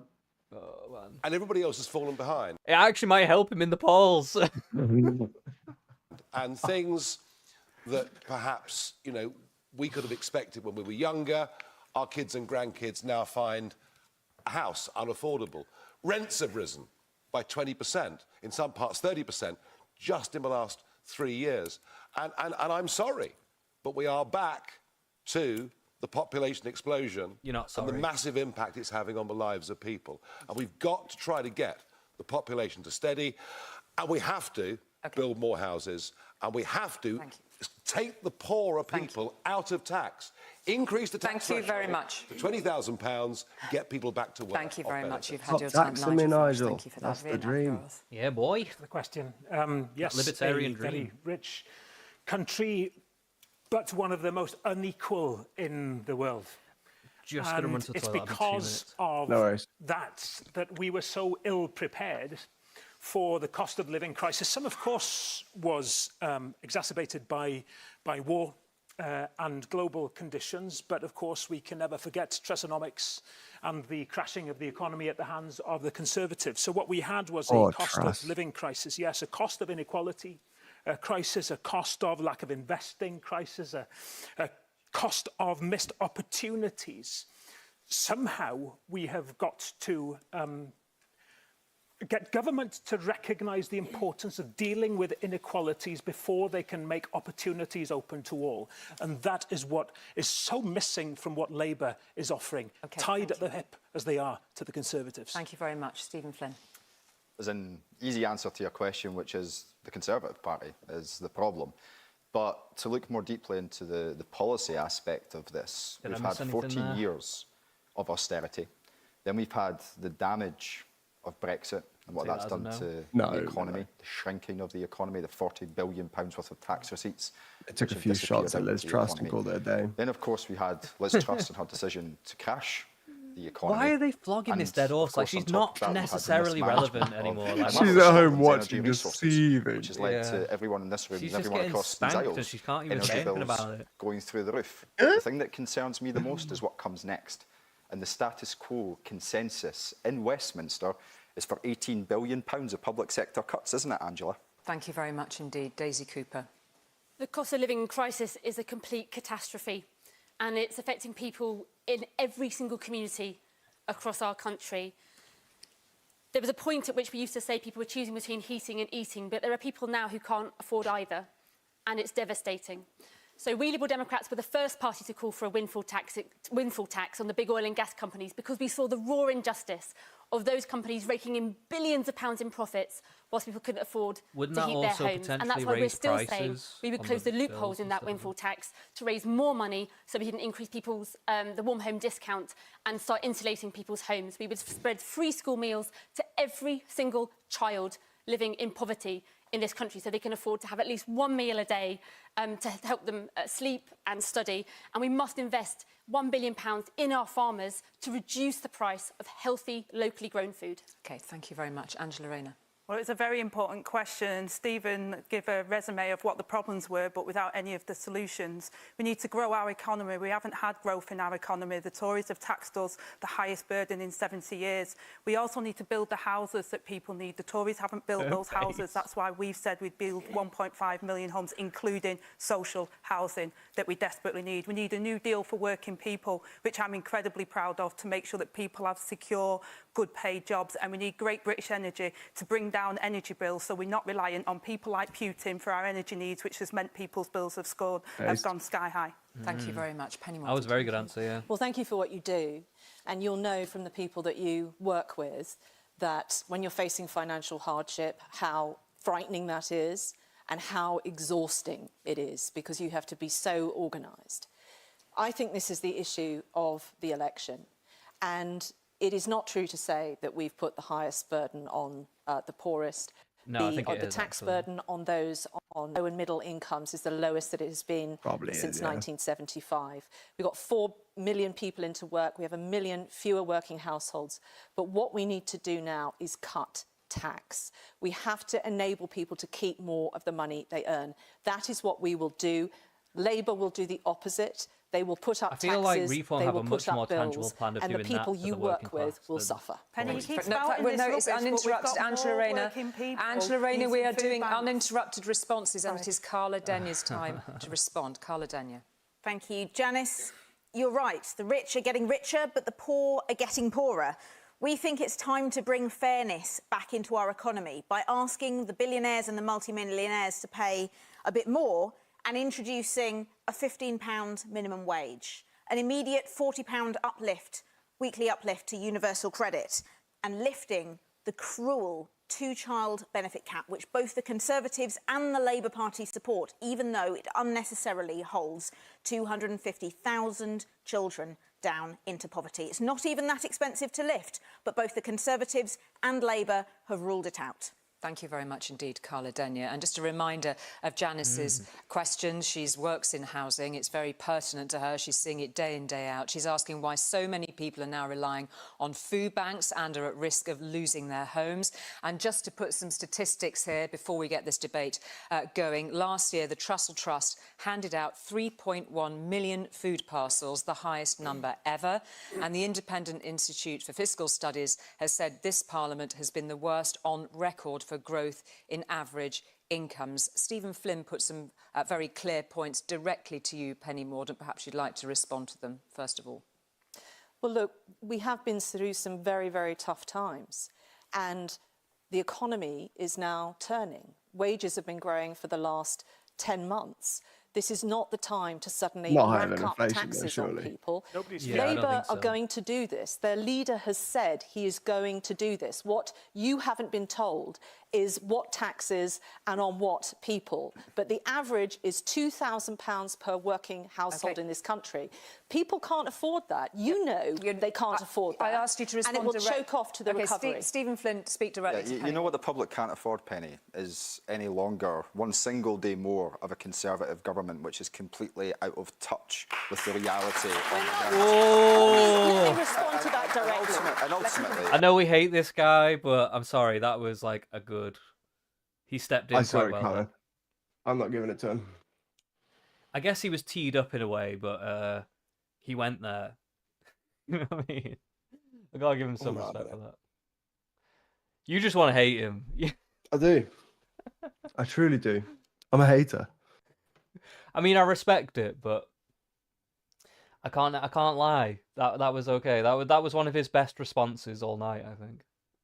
And ultimately, if we are going to move this conversation on to economic growth and what comes next, because that's probably where it's going to go. And, you know, Angela said that she wants economic growth, but she didn't mention the single market, didn't mention freedom of movement, and didn't mention the fact that the Labour Party have walked away from £28 billion of investment in net zero technologies, whilst the United States, Europe and everyone else is going down that route to grow the economy. The Westminster consensus is alive and well, and it doesn't serve you well, and ultimately it will be the people who need it most, the people who can't afford the shops, the people who are ultimately living in poverty who will feel the consequences of Westminster's priorities. OK, and I'm just going to come back to the question. We really want to root us in this one. Janice is working with individuals and families who never thought they'd struggle. We're not just speaking about those who are on the poorest and on the lowest incomes. There are people who've not struggled before, who've been very frightened by this experience. Carla Daniel. Yes, I met with the local branch of Citizens Advice in my home city just earlier this week. And they told me the exact same story. They're helping people who've never needed their help before. And the key message that they wanted me and other prospective MPs to go away with is an understanding that for too many households, the problem is extremely simple. Money in is less than money out. The government could choose policies that would fix this. It's choosing not to. So's the Labour Party. The Green Party thinks differently. Daisy Cooper, you wanted to come in there. So, Penny Mordaunt has said that the Conservatives haven't put tax up, but really? I mean, of course they put tax up, and they even froze the personal allowances, meaning that people were dragged into paying a higher rate of tax. That was an invisible tax increase by the Conservatives. But the fact is that the cost of living crisis has been made so much worse by the mini-budget, which blew a hole in the public finances and made people's rent and mortgages go absolutely sky high. And people have felt that hit, and they are still trying to recover now. One of the biggest regrets, I think, of you know 14 years of mismanagement by the I thought it was Conservatives is that they missed the opportunity to invest. Got everyone fucked. I don't know enough. I honestly, when Liz Truss came in, it was so brief. She was only there for a week. Yeah, well, it was like a month and a half to a couple of months. I don't know. It wasn't very long, was it? And like, it just kind of breezed past me. I knew she'd fucked up in some way or another because everyone was banging on about it. But I'm not gonna lie, I don't know a whole lot of like what actually happened there. Yeah, just everything went tits up. I don't know how or why. I suppose it was because she just tried to go like full Ayn Rand, like full on, like libertarian. Like we're just gonna cut. No idea what she tried to do. I didn't even read it. Yeah, I don't know. No clue. Invest in economic growth in order to help our communities. During those years when interest rates were low, what they chose to do was have this ideological drive to cut public spending that hit everybody, especially those who are poorest. And in this election, you'll hear me talking a lot about ambition. Where is the ambition from either of the Westminster main parties to invest in allowing us in Wales to make the most of our natural resources through devolving the Crown Estate, allowing us to invest in transport and connectivity through giving us the billions we're owed as a result of HS2 rail in England. That's the ambition that we need. We're not hearing it from the Conservatives, and I regret we're not hearing it from Nigel. We need to do something with vision. And if we increase the level at which people start to pay tax to £20,000, that takes 7 million people out of tax. That's up to a £1,500 benefit for people on lower wages. But it helps get people off the benefits trap.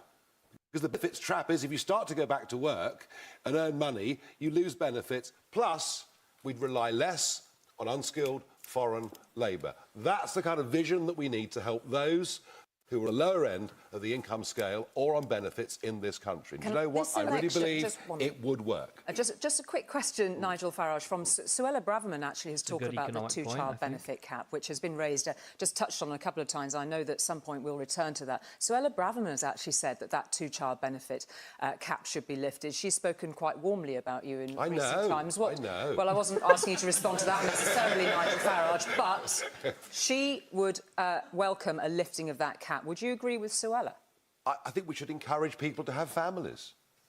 I think we should encourage people to have children. So is that, yes, so they should all be, all of those children... And I think we should also encourage people in marriage to have some tax benefits as well, I really do. So that's a yes, a lifting of the two... Yeah, we've got to help people. OK, Angela Rayner, would you agree with Nigel on that?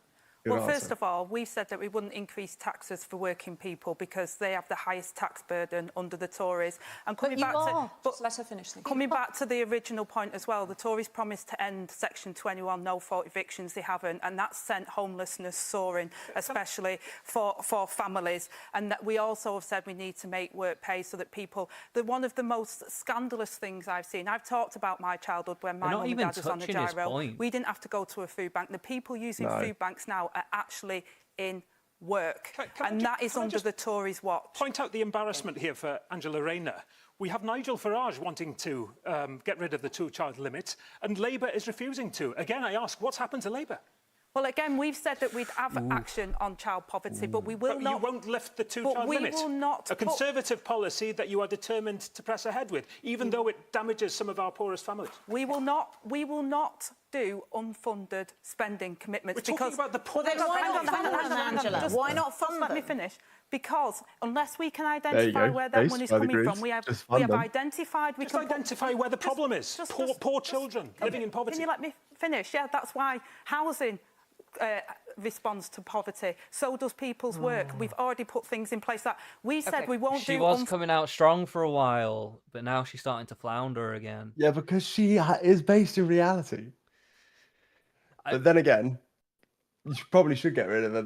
But she doesn't get to decide if they get rid of the two-child thing. But yeah. Yeah, she doesn't get to decide, but I don't know if it's necessarily a case of being based in reality. It's just that they haven't come at it from that angle. Yeah. So their plan is completely different. So she hasn't really got an answer to this thing because it is a little bit out of left field. What Nigel Farage is saying, not even just with the two-child thing, but also with the lifting of the tax bracket and whatever, the tax threshold, like that is something that's a bit more out of the box that nobody else is really bringing, and I don't think anyone is really prepared to even deal with it. You know what I mean? Yeah, no, I don't. Yeah, it's just kind of like because he's just assumed to be just like so right wing, but I think he's just like but it also, you know, on the one hand it shows there's not like a massive ideology behind his thinking, or like it doesn't. I don't even know. I don't think. Yeah, you're right in that it's not. It shows that they're looking more practically than ideologically. Yeah. And I think that it does work in their favour a lot. It's just, and I think that is kind of being revealed in this debate a little bit more. I think because I don't think he got to say some of that stuff in the last debate. I don't know if he mentioned some of this stuff. 100%. So, yeah. But then again, it's probably just a bit of rope to hang yourself on, because if I mean, they probably won't spend much time pestering Labour to get that sorted. Whilst they're the opposition. Well, they all seem to be dodging that particular policy idea. They're all latching on to the two-child benefit thing, and that does seem like a deflection for some reason. It's like none of them want to touch this tax threshold thing, and it's just very curious why. I guess it's just generally speaking, they know they need to tax people in a certain way, and they're not willing to give up certain things. Like, so for instance, one of the ways that they want to recoup some of the money from alleviating that tax is by stopping quantitative easing low interest payments. And that is, again, it's actually quite a progressive, almost left-wing perspective. Because they're like, well, we're going to go after the private banks. We've already paid them enough in these interest things. They've tried to trap us in a loop of constantly paying them back that we can't get out of. Fuck them, we're just not going to pay it anymore. Like, essentially. Yeah. Do you think there's anything to do with no party wants to actually just agree on a policy with reform? Yeah, I think that's also a part of it. Yeah, there's an optics game being played where, if they're seen to be agreeing with them in any particular way, because she's also didn't want to say, because she asked her directly, Nigel Farage would get rid of the two-child thing. Would you do that? She didn't even address anything about reform, acknowledging that. So, because if you say they have one good ideas, now you're saying they have some good ideas, and now you're not totally discrediting them as lunatic, racist, crazy people, which is, I think, the play. Yeah, for them in their position, yeah. But ultimately, I think because reform are on the table, I don't know. I know what you're saying. It's like the instinctual tactic to play, but it's the playbook that they've ran. I think that it would be so much of a pivot at this stage of the game when it comes to Nigel Farage, because you've just got to think back a few years. Like he can have eggs thrown at him and it's okay. Yeah. So you can't. I don't know. He's just got to be. I think there is a definite thing to not engage with him. Yeah, there has to be. Yeah, I can only assume that's true. But I mean, but you could do it. You could kind of meet it halfway, right? And you could go, that could potentially be a good idea that we could look at, and maybe we might implement something like that, but maybe we won't do it in the same way. Else, you could offer a bone. You know what I mean? You could offer an olive branch on that point to not quite fully agree with them, but acknowledge that there may be a good idea there. Labour could. I'm not sure. Yeah, I suppose. Let's see where they go.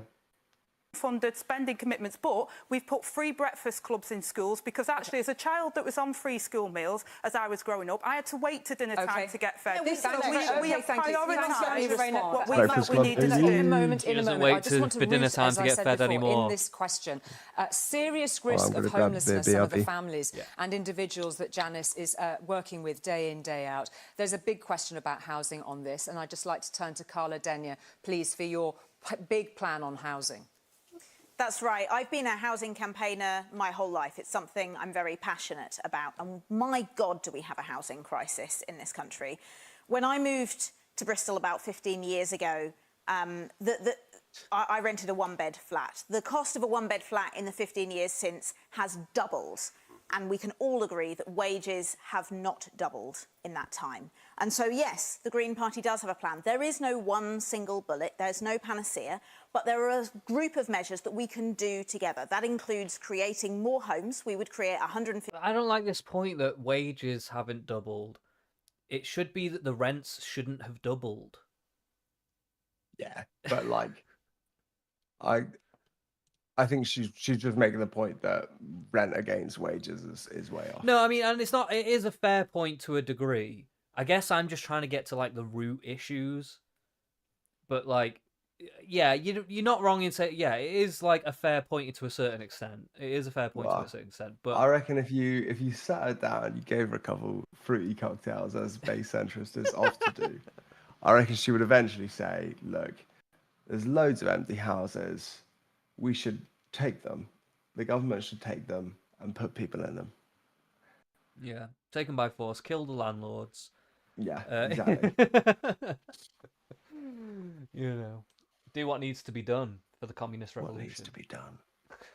50,000 council homes a year by the end of the next Parliament. That's through a mixture of new build and giving councils the powers to buy the supply more easily from the market. It also involves giving councils the ability to make sure that private housing developments deliver the kind of housing we need, the right homes at the right price in the right place, and giving councils the power to keep private rents under control in areas where they're overheated. The SNP... Did she just advocate rent controls? Yeah, well, of course. Of course. Her whole thing is literally like she's just begging for a complete crash of the country, like massively. Bro, no, because if you get inflation, okay, you fucking idiot, say bread gets up to 10 quid, well, we'll just put a price control on bread.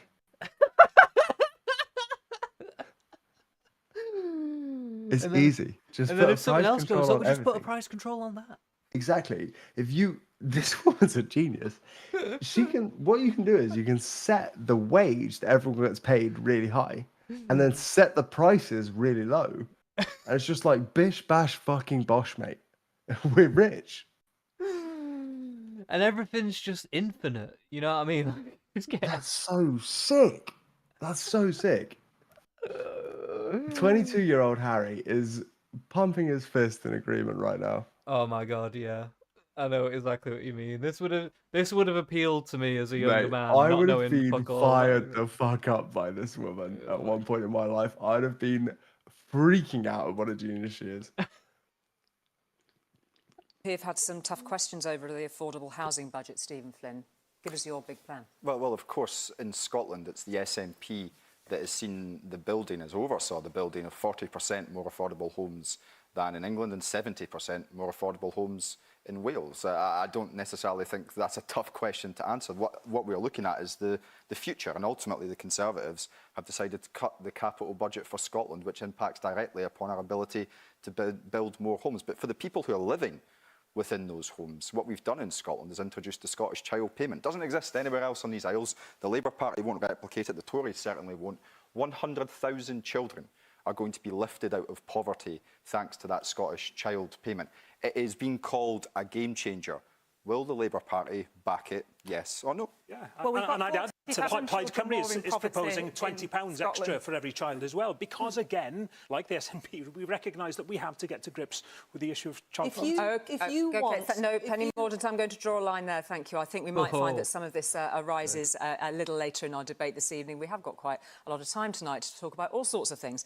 So we're going to move on now to something a little bit different. We've invited each participant in our debate to ask a short question of one other person of their choosing. That's cool. It's a chance to see what's on the minds of the different party representatives, that should be interesting. and a chance to get some clarity, hopefully, on something they care about. We've seen the questions in advance. However, the 7 on stage do not know how the others are using their question. First up is Carla Denyer. To whom are you posing your question, Carla? To Angela Rayner.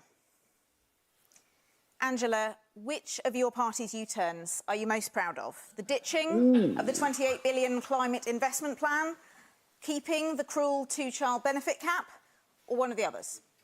What I'm not proud of is that we've had 14 years of the Tories and the crashing of the economy. But what I am realistic about is we've got to have a programme for government which is credible, that can grow our economy so we can invest in our green prosperity plan and so that we can eradicate poverty. And I know Labour can do it because we've done it before and we'll do it again. Don't really feel like that answered my question. Well, don't expect any answers. I felt it did answer the question. What do you think, you can't just keep plucking numbers out and say, well, this is what we'll do, because that's what the Tories That's what a manifesto is. That's fully costed one. Well, yours wasn't fully costed. Yes, it was. The Conservatives unfunded tax breaks, and that's when Liz Truss crashed our economy. We have a fully funded, fully costed manifesto, which has a growth strategy. No, sorry, Penny, you don't answer somebody else's question, Penny Mordaunt. I'll just do that. Just gently, just stating the case there. She's ready to go Super Saiyan, mate. Don't get agitated, because you're up next, Penny Mordaunt. It's your turn to ask a question. Who are you asking? Penny. I'm going to also ask my question to Angela. Poor Angela. I wonder how many of them are going to be against Angela. Well, she's just going to blame the Tories for every answer. Yeah, every single question. My question's to Angela. Angela's going to go, it's that Penny bitch. And then Penny's going to have something to say about it, but she'll be shut down by the moderator. Maybe Nigel will ask of the Tories. I'd love it if Nigel just asked the Green lady, just threw away his vote and just wanted. I'd like to ask if the Green Party representative would go on a date with me. Listen, we all know you want it, okay? I know you're looking for a daddy. There was that lady in the first debate that definitely had the hots for Nigel. Oh yeah. Hey, he does have some sex appeal, I think. Yeah, well, that's one of our arguments on the first one. Yeah. I would ask... Yeah, I would... A few of them have sex appeal, though. Angela Rayner, my question is, do you find me sexy? Come on. Come on, don't lie. I think a few of them have got a sex appeal, though. Penny's definitely got a bit of sex appeal. She got a bit. She does have a bit. You know? I'm going to say it. You know what? Angela, you're a good-looking woman, too. And you love the Lib Dem woman. I do, yeah. You know that Plaid Cymru guy, he's kind of suave as well. He could probably get it, you know. Yeah, 100%. For the whale, for the mines. Yeah. I'd shut down his mine. He'll give you a bit of Barrabriff, you know what I'm saying?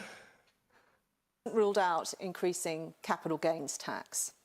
This would mean higher costs for families when they're selling their homes. Will you commit to ruling that out now? Rachel has set out, yes, we have set out that we will not raise income tax, national insurance and VAT. And we do not need to raise taxes on working people because our manifesto is fully costed, unlike the Conservatives. So you are not going to raise capital gains tax? There is nothing in our manifesto that means we have to raise capital gains tax. She didn't specifically say But so you can say that you're not going to raise capital gains tax? She's answered. Penny Mordaunt, thank you very much. I don't think she has, folks. Okay, No, she actually didn't. She is actually right to say that, because she said all these other taxes, but she didn't actually specifically say capital gains. So, but to be fair, I don't really know if I care if they do raise it, but like, it's not a good look to just completely dodge that and pretend you didn't dodge it. You know? Yeah. I'm just going to run to the toilet. I'll let this play though. She has. Thank you. Nigel Farage. My question is to Penny Mordaunt. Yeah. Given that your 2010 manifesto, your 2015 manifesto, your 2017 manifesto Immigration, here we said go. you'd reduce net migration to tens of thousands. Your 2019 manifesto said immigration would massively reduce, and that net 4.3 million people have come into the country since that time. Why on earth should anybody believe the fifth manifesto that promises cuts to net migration? Because of the record of this Prime Minister. So we've had figures out today that show that visa applications have fallen by 30%, and the OBR's own forecasts say that we will halve immigration by next summer. That's the trajectory we are on, and we will give Parliament the chance to set an annual cap on family and work visas. That will be enshrined a legal cap, and that is what we are offering. That's why you can have confidence that those numbers have come down. They're projected to come down, and the only alternative you have in this election is that, or what the Labour Party have on offer. Nigel is a Labour enabler, Nigel, and he is enabling no cap, no target, and no plan. Penny, let Nigel Farage come back. I don't believe a single word that you say. You've deceived us with the last four manifestos. I don't believe you in the fifth. And as for being a Labour enabler, we are now ahead of you in the national polls. OK, thank you. A vote for you is actually now a vote for Labour. Thank you very much, all of you, for the questions so far. That's it for this. He's happy with that one. You saw his little face. Thank you very much indeed. Serious, this is the only two. Thank you very much indeed for all of your questions. With us and on immigration. Thank you Higher very much. taxes with Labour. Thank you very I'm going to have much, to run to the toilet. all of you, for your questions. We'll have some more of those. Shortly, we've had those from Nigel Farage, Penny Mordaunt and Carla Denyer. More of those to come from our other four participants who'll be asking their questions after the break.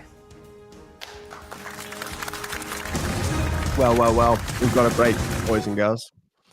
A perfect time for base centrists to take a little wee-wee, and a perfect time for us to ponder, to consider the fun we've had so far. And I think the best bit was just then. That's an interesting and actually valid point, that now a vote for the Conservatives is a vote for Labour. But there are some people that say just vote for Labour, and that's the right way anyway. Even if you're, a Conservative supporter, 0 seats that's a big thing now, and I think that might even be doable. Oh, here's our boy, empty bladder, full heart. That's damn right. Okay, here we go. Sorry. It's time with Angela Rayner. Angela Rayner. Thank you. I'd like to ask Penny, would you allow Nigel Farage into the Tory party? He doesn't want to join the Tory party. The Tories are wanting to join him. Now, I'm a Brexiteer. I believe that if you can't reform European institutions, you should be prepared to leave them. I set up a business before getting into Parliament, so that's why I always back business. And I believe in rewarding personal responsibility. You might think I have a lot in common with Nigel, but what I'm standing against is letting you in and letting you tax the hell out of people. You might think I have a lot in common with him, and I do. We've probably got less in common than you might. And I'll be jumping ship once the Tories get from absolutely your stomped in this rubbish about us election. taxing people when you've taxed people the highest in 70 years, which you keep forgetting, and you keep going on about 10 years. Yes. Let me respond to that. At the end of the next Parliament, yes, we have... To be fair, how much of a powerhouse would Reform be with Penny and him? With Penny and him, good lord. Mate, they'd be unstoppable. Yeah. And if they had a son, he could lead this country to greatness. The next, the Caesar of Britain. Oh my God. Had a high tax burden, not, as I said earlier, on low and middle income earners, but overall it has been high. At the end of the next Parliament, on our plans, it will come down. Labour will take it to a record high. What they haven't told you in this campaign is what taxes and on what people. Okay. She couldn't deny capital gains tax earlier on. What? She can't Thank deny you. fuel duty. Council Thank you, tax. Penny Mordaunt. Penny, not only do you not listen to me, you don't listen to the Thank public. you both, Angela Rayner They and Penny double Mordaunt. council tax, they Stephen trebled Flynn, it in Wales. it's They time need to tell you Stephen how Flynn. they're going to pay for their plans. Stephen Flynn, time for your question. It's like being back in the Commons. Angela, it took 4.5 months and the death or injury of almost 100,000 civilians in Gaza for the Labour Party to back a ceasefire. On day one of a Labour government, will you end arms sales to Israel? No, that's a very spicy question. That is a spicy question, to which the honest answer is no. We need that money, baby. I don't think you understand how profitable weapons are, my Scottish friend, okay? We don't have wind and wave power. We've got lead, okay? And that makes cold, hard cash too. And sometimes there's winners and losers to that, right? Some people, as Nigel would say, make a lot of money off it.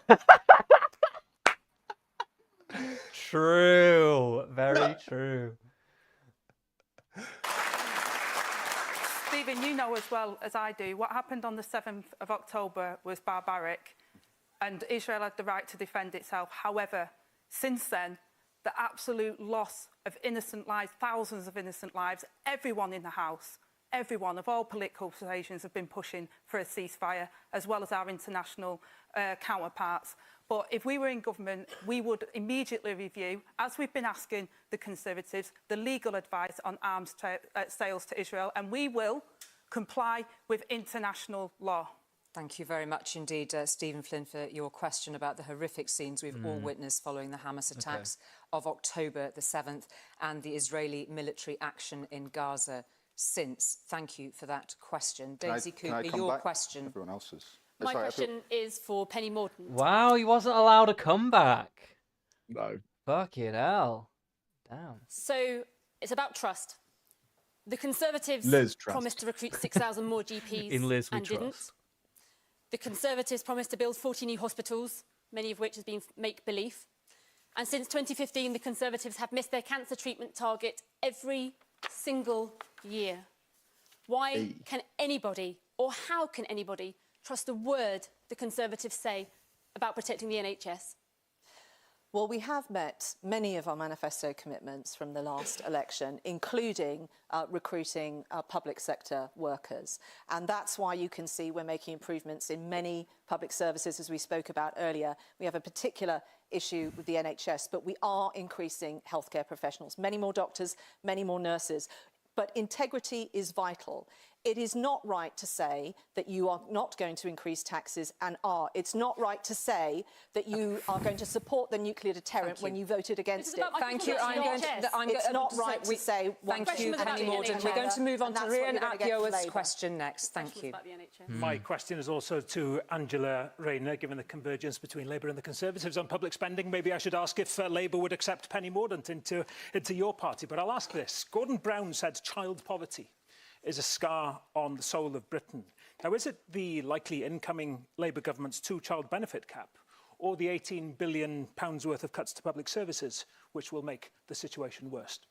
Well, you're absolutely right to recognise that child poverty is a scourge. And as someone who grew up in poverty, I absolutely know that we have to tackle it. And that's why we'd have a strategic number 10 unit that would look at tackling child poverty. But it's not just about one particular lever. We talked before about housing.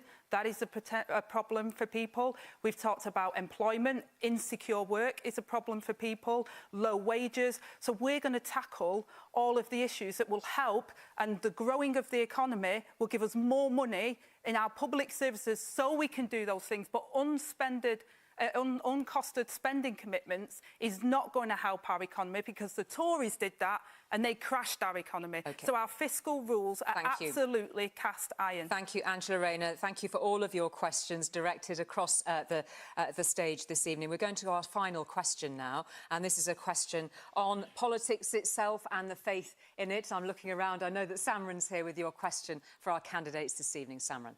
People have lost faith in politics. We feel disconnected from our representatives and sceptical that you will deliver on your promises. The public simply doesn't trust our system anymore. What one change can you make to restore trust in politics? OK, we're going to keep this succinct because we're running out of time, so 30 seconds if you can. Please, Daisy Cooper, one change, one offer. You're absolutely right that trust in politics is broken, and the Liberal Democrats have always said it's not just about who's in power, it's about what you do with power. So we believe in devolving power to local communities so they have more say over what they believe in, and we want proportional representation so that every single vote of every single person actually counts in a general election. Thank you. Angela Rayner. You're absolutely right to say about trust in politics. That's why when I've spoke on this panel, there's things that we'd really like to do that we can't do, and we've been honest and upfront about that. But I also think we need our politicians who make the rules to play by the rules as well. So bringing back integrity and ethics into our politics, which is what Keir Starmer will do in Labour, is exactly what we need to do, because people cannot go around, as they have done, breaking the rules and think they can get away with it. The Prime Minister did, the previous Prime Minister so that has done, and I think that's undermined all of us as politicians. That was a little bit of a non-answer, in all honesty. But I liked the Liberal Democrats' answer. She was talking about basically reforming the voting system, essentially, for proportional representation. That would be interesting. Yeah. I reckon Nigel before that. Yeah, I mean, that would definitely help reform a lot. Yeah, 100%. Yeah, I don't know how I think about that. I mean, Germany lowered the voting age to 16. I don't think that gave them the results that they anticipated. I didn't know about that. Okay. But first past the post is, I mean, who likes it? It just seems unfair, but at the same time, probably is fair. I don't even know. I have no idea. Well, wait. Can we? What is first past the post exactly? Because I hear this phrase, but I'm not sure exactly how it differs from proportional representation. So, imagine that it's basically whoever. If you get 50%, you get 100%. Let's have a little look. See, so I don't. So I can educate, and I'll use this opportunity to shout out to my favorite BJJ partner, who's watching. So basically, you cast a vote for one candidate, and the candidate with the most votes wins the election. There you go. That's it. So that's proportional representation.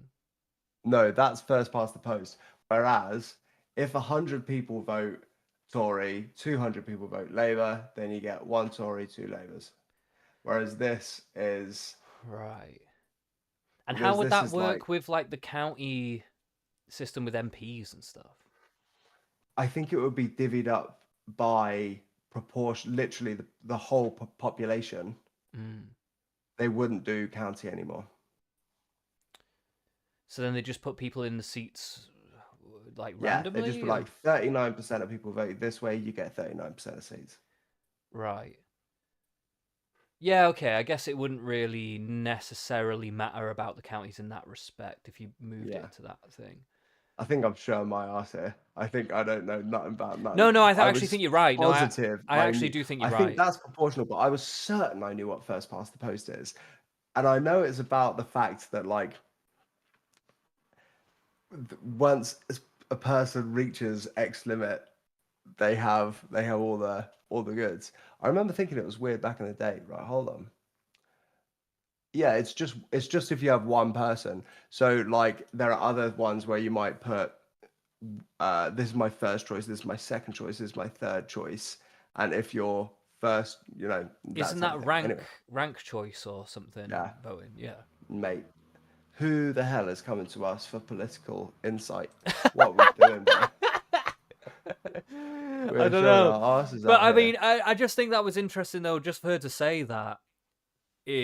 I don't know if anyone else has really spoken about changing how the voting system actually works. So Yeah. I just find that an interesting answer. I reckon the green lady would love to change how it works. Yeah, she probably would, yeah. I would imagine so. Penny Mordaunt. Well, we're at the dawn of a new parliament, and I think if we want integrity back, then people need to be honest about their manifestos. The only party on this platform that is going to cut your taxes is the Conservative Party. A vote for any other party will increase your taxes. Higher taxes, higher taxes, higher taxes, higher taxes, higher taxes, higher taxes, and higher taxes. Start with honesty in manifestos. Labour have 3 weeks to do that. Thank you very much indeed, Penny Mordaunt. How about some honesty about the fact that freezing thresholds... That was like the Oprah, you get a car, you get a car. That was really strange. Yeah, I don't know if that really worked for me. I don't think that it did. Yeah. But she's a real pointer. I like little Penny Point a lot. She got a good point on it. Yeah, I do agree. Thresholds has meant higher taxes under the Conservatives whilst they've been cutting public spending. The joke is, we're always going to get higher taxes no matter what, you fucking idiots. True, probably. And then they all like link arms and do a little dance. We need politicians to be truthful with people about the challenges that we face. We need good judgment. Yet we have a First Minister in Wales, a Labour First Minister, who accepted a £200,000 donation from a convicted environmental polluter. That's poor judgment, and I wonder if Angela Rayner would have accepted it. Thank you very much indeed. Carla Denyer. Listen, the fish were already dead. I wanted the money. What was that? I didn't actually catch the last bit of what he said. He accepted money from a convicted environmental polluter. What, the Plaid Cymru guy? No, Tories did. Oh. Can't remember who, but I remember someone did it. And I'm just saying, convicted means that's in the past. Okay, you're not bringing that forest back or whatever was done. It probably just took a shit in a lake or something like that. And now I can't take money off this guy. Crazy. Yeah, I don't know if we should be dealing with people like that. I don't know if I want lake shitters. I'm just saying their money's good here. If there's anyone in the fucking chat who's recently just took a dump in a lake, convicted or otherwise, you're welcome to donate. I'll take it. People have lost faith and trust in their politicians is that most elections there are hundreds of MPs who are totally safe in their seats because we have an unfair voting system where the number of votes cast does not match with the number of seats elected. I wonder if they convened the Green on Party this point. would change our voting system in general elections to a proportional system. It's just very the fair beneficial system to them. that almost every other country in Europe has. Do you know there's only one other country in Europe that still uses first past the post? It's Belarus. And why do we not have a fair voting system? Because Conservatives and the Labour Party block it. Thank you, Stephen Flynn. I remember first past post. So in every constituency, it's the one that wins the most. So the second, if you win second place in every single one and it's close, you end up with 0. Right, and proportional would mean that they would get some. So, like you say, it's about the percentage. You end of the up votes. with 49%. If someone gets 49% in every constituency, they get 0 seats. Yeah, I think that is probably a problem, actually. That probably is a problem. Yeah. More based content from the Green Party. Let's rock and roll. Are doing well Based in in life green pill. for the politician who will make sure that others can get on in life. And if you're not doing so well in life, you should always vote for the politician He's just got who's sad going to make things eyes. better for you. I think that's... He does, doesn't he? He has sad eyes. He seems like he's begging me for his vote. He's like, please, please. And I won't vote for you. Not with those puppy dog eyes. Not with those puppy dog eyes. They don't work on me, brother. They don't work on me. I know you're trying to manipulate me with those puppy dog eyes. Yeah, you got to be stern like Penny. You got to spank me. You can't be coming cap in hand to me. Yeah, you got to get me on all fours in a chokehold. That's what I want. That's a nice and good starting point in politics. The Westminster system, the way it operates, is broken. It's been built on failure, Brexit being the most obvious one of recent times. Hold your politicians to high standards and vote for what you believe in. Thank you very much indeed. Nigel Farage. I do agree that the first past the post system has led to the two big parties. Well, one was big, not after today's polls, but there we are. They're both mushy, sort of SDP parties in the middle. I would change the voting system. I think the House of Lords is an abomination. The fact that it's filled up with party donors is a complete disgrace. There must be an elected element. And finally, let's give the people the ability to call more referendums so they can decide the biggest issue of their lives. Thank you. Wow. Really good point. Democracy enjoyer confirmed. Yeah. That's well good. I mean, like, you can't have referendums on everything because the country would be deadlocked all the time. However, on key decisions in the country, I think would actually be very beneficial. Again, to be fair, Reform have got way more ideas that are so much more outside the box than most people on the stage. Yeah. Nobody else talks about this shit. But it's actually quite a good idea. And that kind of relaxes, even if you're a really anti-reform person, it's like, if the party I hated was coming in, but one of their big things was we're going to have way more referendums, I think that would relax me a little bit. Because, like, okay, I still get a say. But there's also a lefty element to this, because a lot of the lefties, like especially the far lefties that you see on the internet a lot, are like very against the House of Lords. Yeah, bro, I think it is bullshit. I'm not a huge fan either. I understand it kind of acts as like, they act as like the veto arm for the monarchy, right? I think so, but you can just make infinite of them, so they don't really do that very much. I think they just have a good time, and I think it's very well catered in there. Like, I don't, to be fair, I don't know the full extent of what they do. I think they just like they review policy that they comes can through. they can bounce bills back to Parliament. Yeah, They can't stop anything, but they can say, we recommend this. right. But you can just make a law. Like, so there is the implicit threat of, am I going to have to make 50 lords over the weekend and then get this through? And you know, if you're a lord, you don't want everyone being a lord. So that's kind of their only motive. Yeah, and I know a lot of them have been handed down. I know that they got rid of this at some point, but a lot of those positions were handed down at some point, and some of them are still there. So there's like, I think there's like 30% of them that just inherited that position as well. And they're I all, didn't know that. That's gangster. They're all appointed as well, right? So like you said, it's not democratic. They're just appointed. I don't even know who they're appointed by. I think the Prime Minister. Yeah, I guess I'm so. not Yeah, it certain, probably is, isn't it? Yeah. but I'm sure that Tony made a few. Mm. There's like 600 of them, I think. But it does seem like a bit of an arcade. Like it's not the same as like the Senate and the House in the USA, is it? It's like just literally people who probably were allowed to ride around on a horse and like kill someone back in the day. You were probably allowed to just murder someone if you were a lord. It seems like it was a way for the aristocracy to have some control over the House of Commons, right? Yeah. So like it's just so that some people can have a very good impact in our politics. But I actually agree that it probably should either be abolished or diminished in some way or another. Yeah, I think there should be a buffer against the House of Commons. So like there should be some kind of, you know, other branch of government that does review policy. Yeah. But the scale that it's at right now and the way it conducts itself right now, I'm not so sure.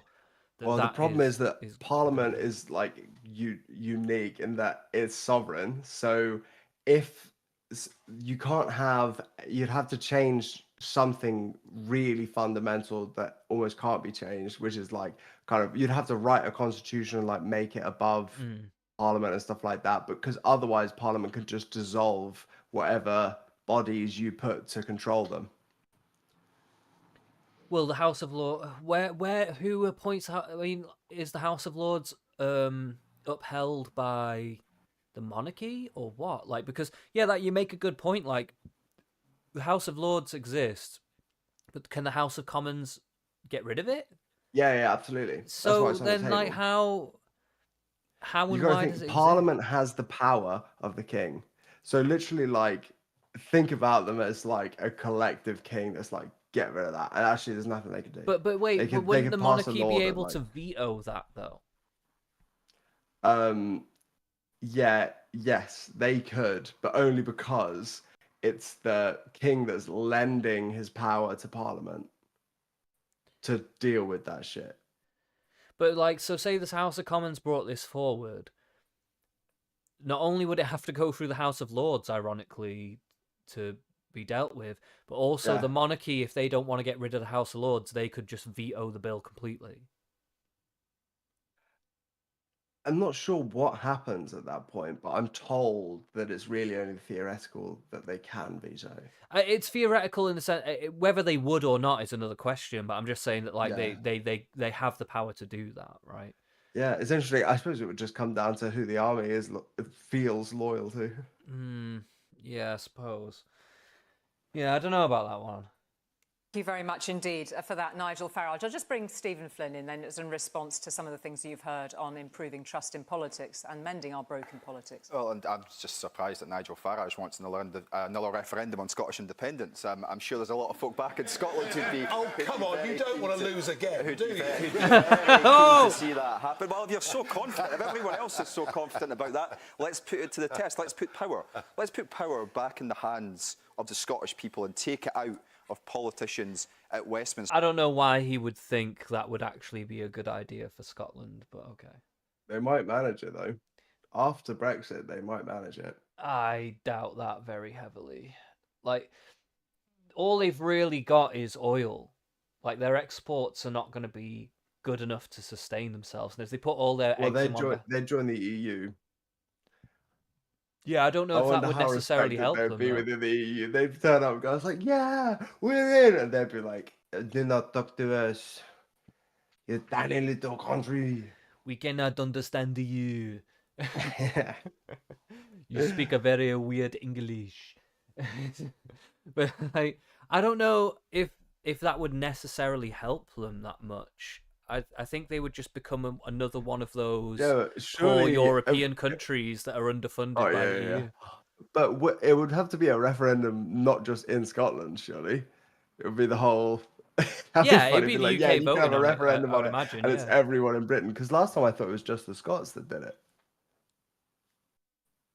I think you're right. Definitely was. I think you're right. Yeah, it definitely was. Yeah. It'd be funny if we had one. They voted to stay in, everyone else voted to kick them out. Get right. But I think it's just a fundamental mistake for both countries in general. I think let's just get along, guys. I think for Scotland, just get along. For Scotland, it's this mad virtue signal that like. But what real plan have they got to survive outside it other than join the EU? I don't know if that's really actually the saviour that you think it's going to be. Like, I do kind of respect it. It's just something in the heart of the Scots. Okay, oh, freedom and all that shit. It's just like, it is, and I respect that in a big way. I respect that. They need this fight. It's the burden of the British. Okay, I just think it's a virtue signal. I think it's a total bit. They know it's not really going to happen, but it's a way for them to for their honour. Yeah, for them to seem like they're so against it, yeah. We'll be the bad guy, guys. We'll be the bad guy, and yes, we will pay for your education. Yeah. While we're subsidising your education, you're going to be talking about independence and stuff. Let's see how much your education holds up after that, I'm sure the Labour Party would back that premise. You had your pop. Well, I'll put that to Angela and then come to Daisy Cooper. I think over the last few years, trust in politics has just been blown to pieces. The Conservatives have taken a wrecking ball to standards in public life, and people are sick to the back teeth of the lying and law-breaking from Boris Johnson, the mini-budget from Liz Truss, and the failures from Rishi Sunak. It is time for change. Penny Mordaunt, if you'd like to respond directly to that. Next Obama, let's go. Well, look, I think we have an opportunity now. We're going into a new parliament. I know that my colleagues up and down the country are doing a good job in their constituencies. They care about the people that they represent. We have to hold individuals to account. But if we can't be honest about what is in our manifestos, then that doesn't bode well for that parliament. I say it again to Angela, 3 weeks, tell us where your tax rises are coming from. Okay, not as good Angela as showing Rayner quickly and then Rhiannon Appiaroth. Well, I mean, we've said we're not going to be taxing working people. The Tories, judging by their record, they have done that. And Stephen, I think that record has been well played a little this evening. I want our nations to work together. I think we're better together. And the one thing we have got in common is we need to get rid of the Tory government in Westminster, and that's why people need to vote Labour. The Tory government's forever by backing Scotland's independence. That's what we should do. And just briefly, no wonder people are fed up. It's the PPE corruption. It's the Downing Street parties during COVID. We need to hold politicians to higher standards than we've seen in recent years. Thank you very much indeed. That's probably true. It is true, but it's a bit of a... The reason I focused on a fair voting system, I mean, there's so much that could be better in politics, but the reason I focused on that is that when MPs have safe seats, they're not held to account. Short of a serious breach of the law and being found to be a criminal, you can do pretty much anything if you're an MP in a safe seat and you'll be re-elected. Holding MPs to account, a big part of that is making sure that they are properly answerable to the electorate. Thank you. So a little variety of ideas in answer to that question. Yeah, thank you very much really indeed for outline that, exactly and thank you for all of your responses. You know, So I can appreciate the sentiment. How we might change our politics going forward, see what you thought of them. That's it for the questions tonight. But it is now time for our candidates' closing statements, and our first this evening is with Carla Denyer. I'm going to be straight with you. The choice you make on the 4th of July isn't just about which party you vote for. If we look beyond the finger-pointing and squabbling, politics is about choosing the kind of future we want for our children. We all know the Tories are toast, and Labour will form the next government. But are they offering real change, or is it the same broken politics dressed up with a red rosette? We deserve better. So as you watch this with your friends or family, think of who you want on your side in the next Parliament, making sure your voice is heard. The Green Party is on the cusp of breaking through in seats up and down the country, and Green MPs will never stop defending our future, protecting our NHS from privatisation, and pushing the next Labour government to think bigger and act bolder. They'll tell you that's not how it works. They'll tell you you have to vote for more of the same. But a vote is a choice. And on the 4th of July, you can choose real hope and real change. Thank you very Not bad. Thank you very much, Penny Mordaunt. Tonight, Angela Rayner has proved one thing. Labour will put up your taxes.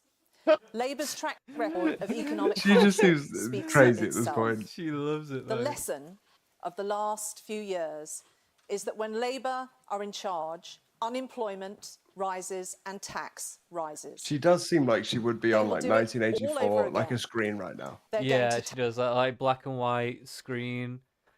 Yeah, just being like... It's not playing well. She seems so stuffy right now. Labour might as well be like, what is it, Eurasia? Yeah, 100%, 100%. Yeah. Yeah, no, this is... I think she's really flopped at this debate, to be honest. Yeah, I think she has as well. She came in hot last time, and I think everyone else was running on PR scripts and stuff last time. Yeah. They've gotten a bit more loosey-goosey in this debate, and I think that has helped them a lot, actually. Yeah, I think most of the parties had a pretty good show. It was a mixed bag. Like they'd have good showings and bad showings at different times, but I think having those good showings helped them in the overall. And I think I don't know. I just think we'll come to it at the end. Actually, I'll say my concluding thoughts at the end.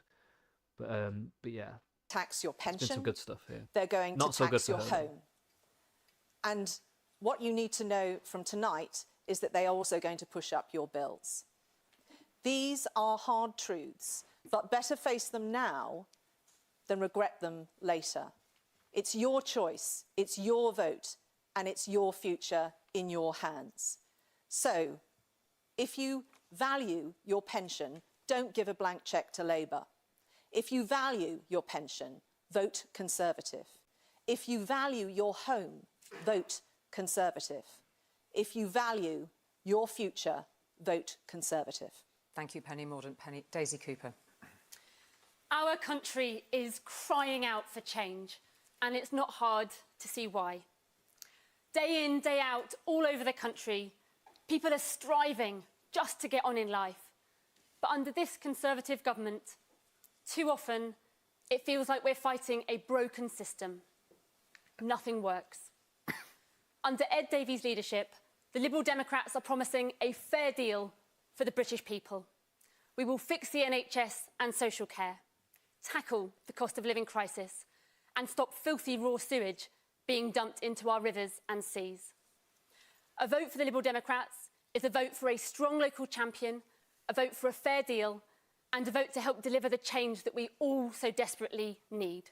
And in so many parts of the UK, a vote for the Liberal Democrats is the best chance of finally voting this disastrous Conservative government out of office. Thank you. Angela Rayner. The choice at this election is simple. More chaos with the Conservatives or change with Labour. Imagine waking up on the 5th of July to 5 more years of a chaotic Tory government. Years of high tax and low growth, while everything gets more expensive. Crime going unpunished. NHS waiting lists getting longer. The Tories have left you and our country worse off. A vote for Labour is a vote to end the chaos. We know we can't tax our way to growth. Labour's plan for growth and wealth creation is about stability, investment and reform. Economic stability is change. We will bring down NHS waiting times with 40,000 new weekly appointments, and we'll secure our streets and our borders with more neighbourhood police and border security command. Vote Labour for the change. Thank you. Stephen Flynn. Let's start with the good news. The Tories are finished. 14 years of Cameron, Clegg, May, Johnson, Truss and Sunak, that's finally coming to a close. So now our attention must turn to what comes next. And at a time when there should be hope and optimism, there is so little on display.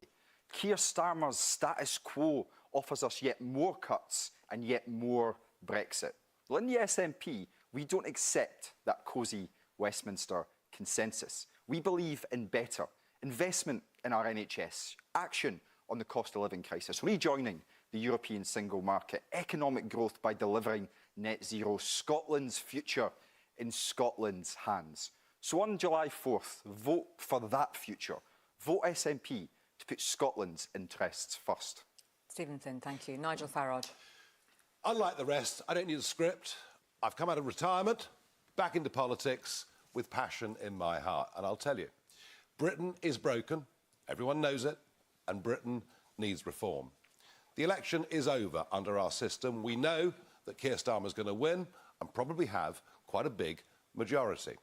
The question is, who will lead the opposition? Because for democracy to work, there has to be a voice of opposition. And I put it to you that Ed Davey of the Liberal Democrats won't do that, because he actually agrees with Labour on most things.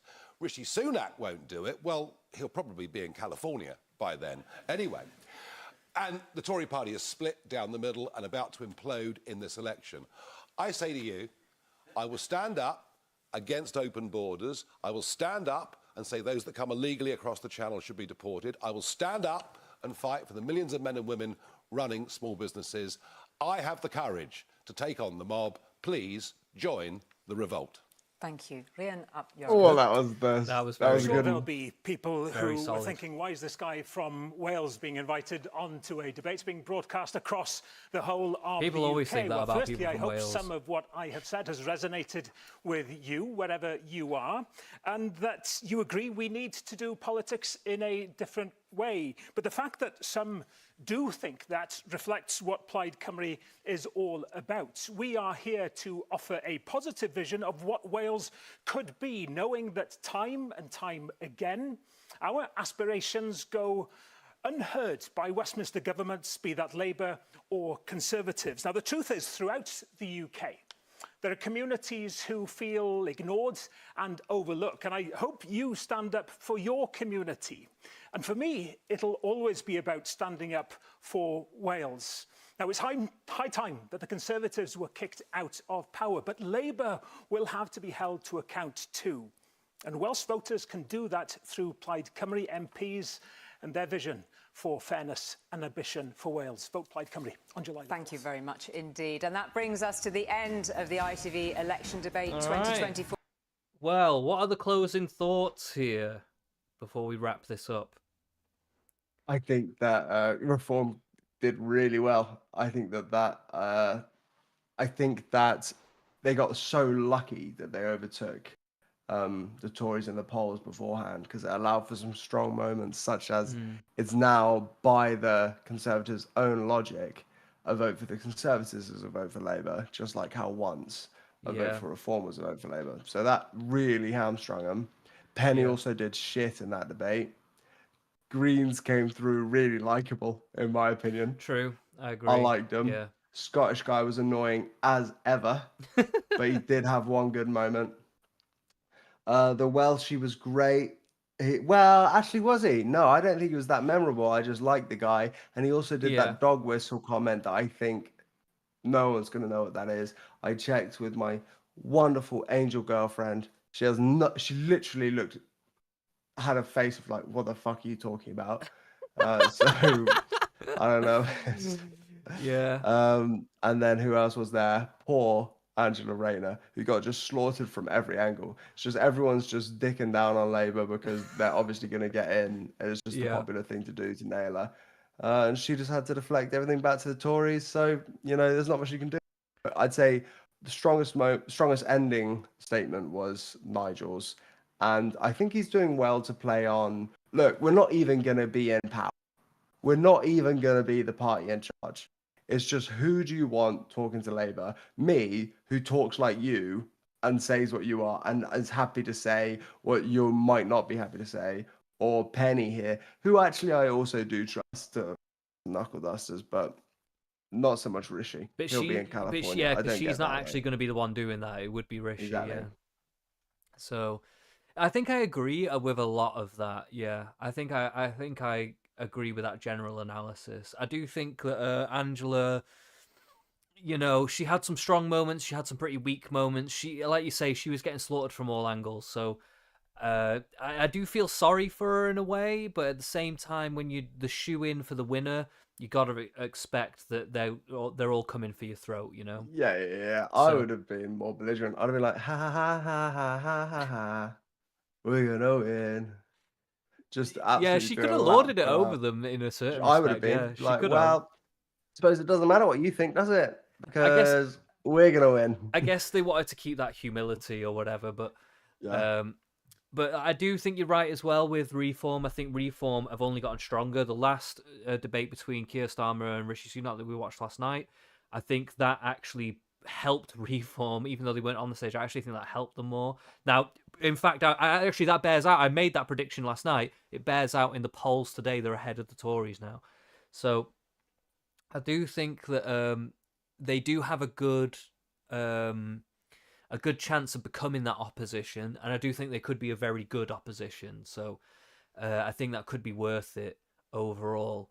I do, and I agree with your assessment of the Greens as well. The first debate couldn't really give a shit that she was there.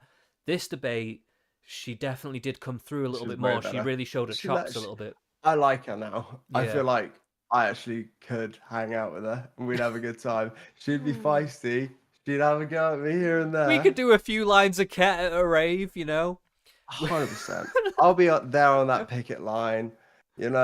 Stop oil. And I'll nuzzle up and be like, yeah, you're pretty cool. Hey, I watched you on those debates. You were killing it. I love the way that you wanted to fund things. That really resonated with me, how you wanted to fund schooling and the environment and energy and how you wanted to fund the border and you wanted to fund... Just start going off on a list. Now, will you fund my next drink? Yeah, I'd like to fund your next drink. That's funny. That actually, I reckon that line would work on her. No plastic cups. But yeah, Plaid Cymru, they're obviously going for the Welsh vote, and I do hope that Plaid Cymru do okay in Wales, because they might be able to... I will say that Welsh Labour have been a disaster, and I would like to see someone who has at least Wales's interest involved. I don't know if Plaid Cymru are that party necessarily, because I don't know exactly what they're planning, but But, you know, he seems fairly level-headed. I don't think he's a super socialist like some of the other leaders that came before. So he could be all right. But yeah, overall, I think this was a really good debate compared to the last one. There was a lot more spiciness to it. Definitely very interesting points. It was a good one. And yeah, I don't know. I think this debate has helped a lot of the smaller party. I think all of them have spelt blood in the water with the Tories getting smashed, and everyone knows the Tories are getting smashed. That is a big bloody shake-up of all of politics. Yeah, totally. Considering how dominant they've been in politics for like they've been nearly 100 years. Some people have known. Or more. It's been wild. Yeah, so like their like whole thing was, Tony Blair said it. It's like the Tory, they don't have principles. Their principles is governing. Like that is what they do, and now we're not going to have them in. It's crazy. Yeah, they'll probably come back ridiculously strong. Or something. You reckon like that. in the or maybe actual this is votes? done. Because to be fair, the polls Not can be this deceiving, election. so... Not this election. Oh, you mean in when the next one comes around? Yeah. I guess it depends what happens with Labour, I suppose. Yeah. But...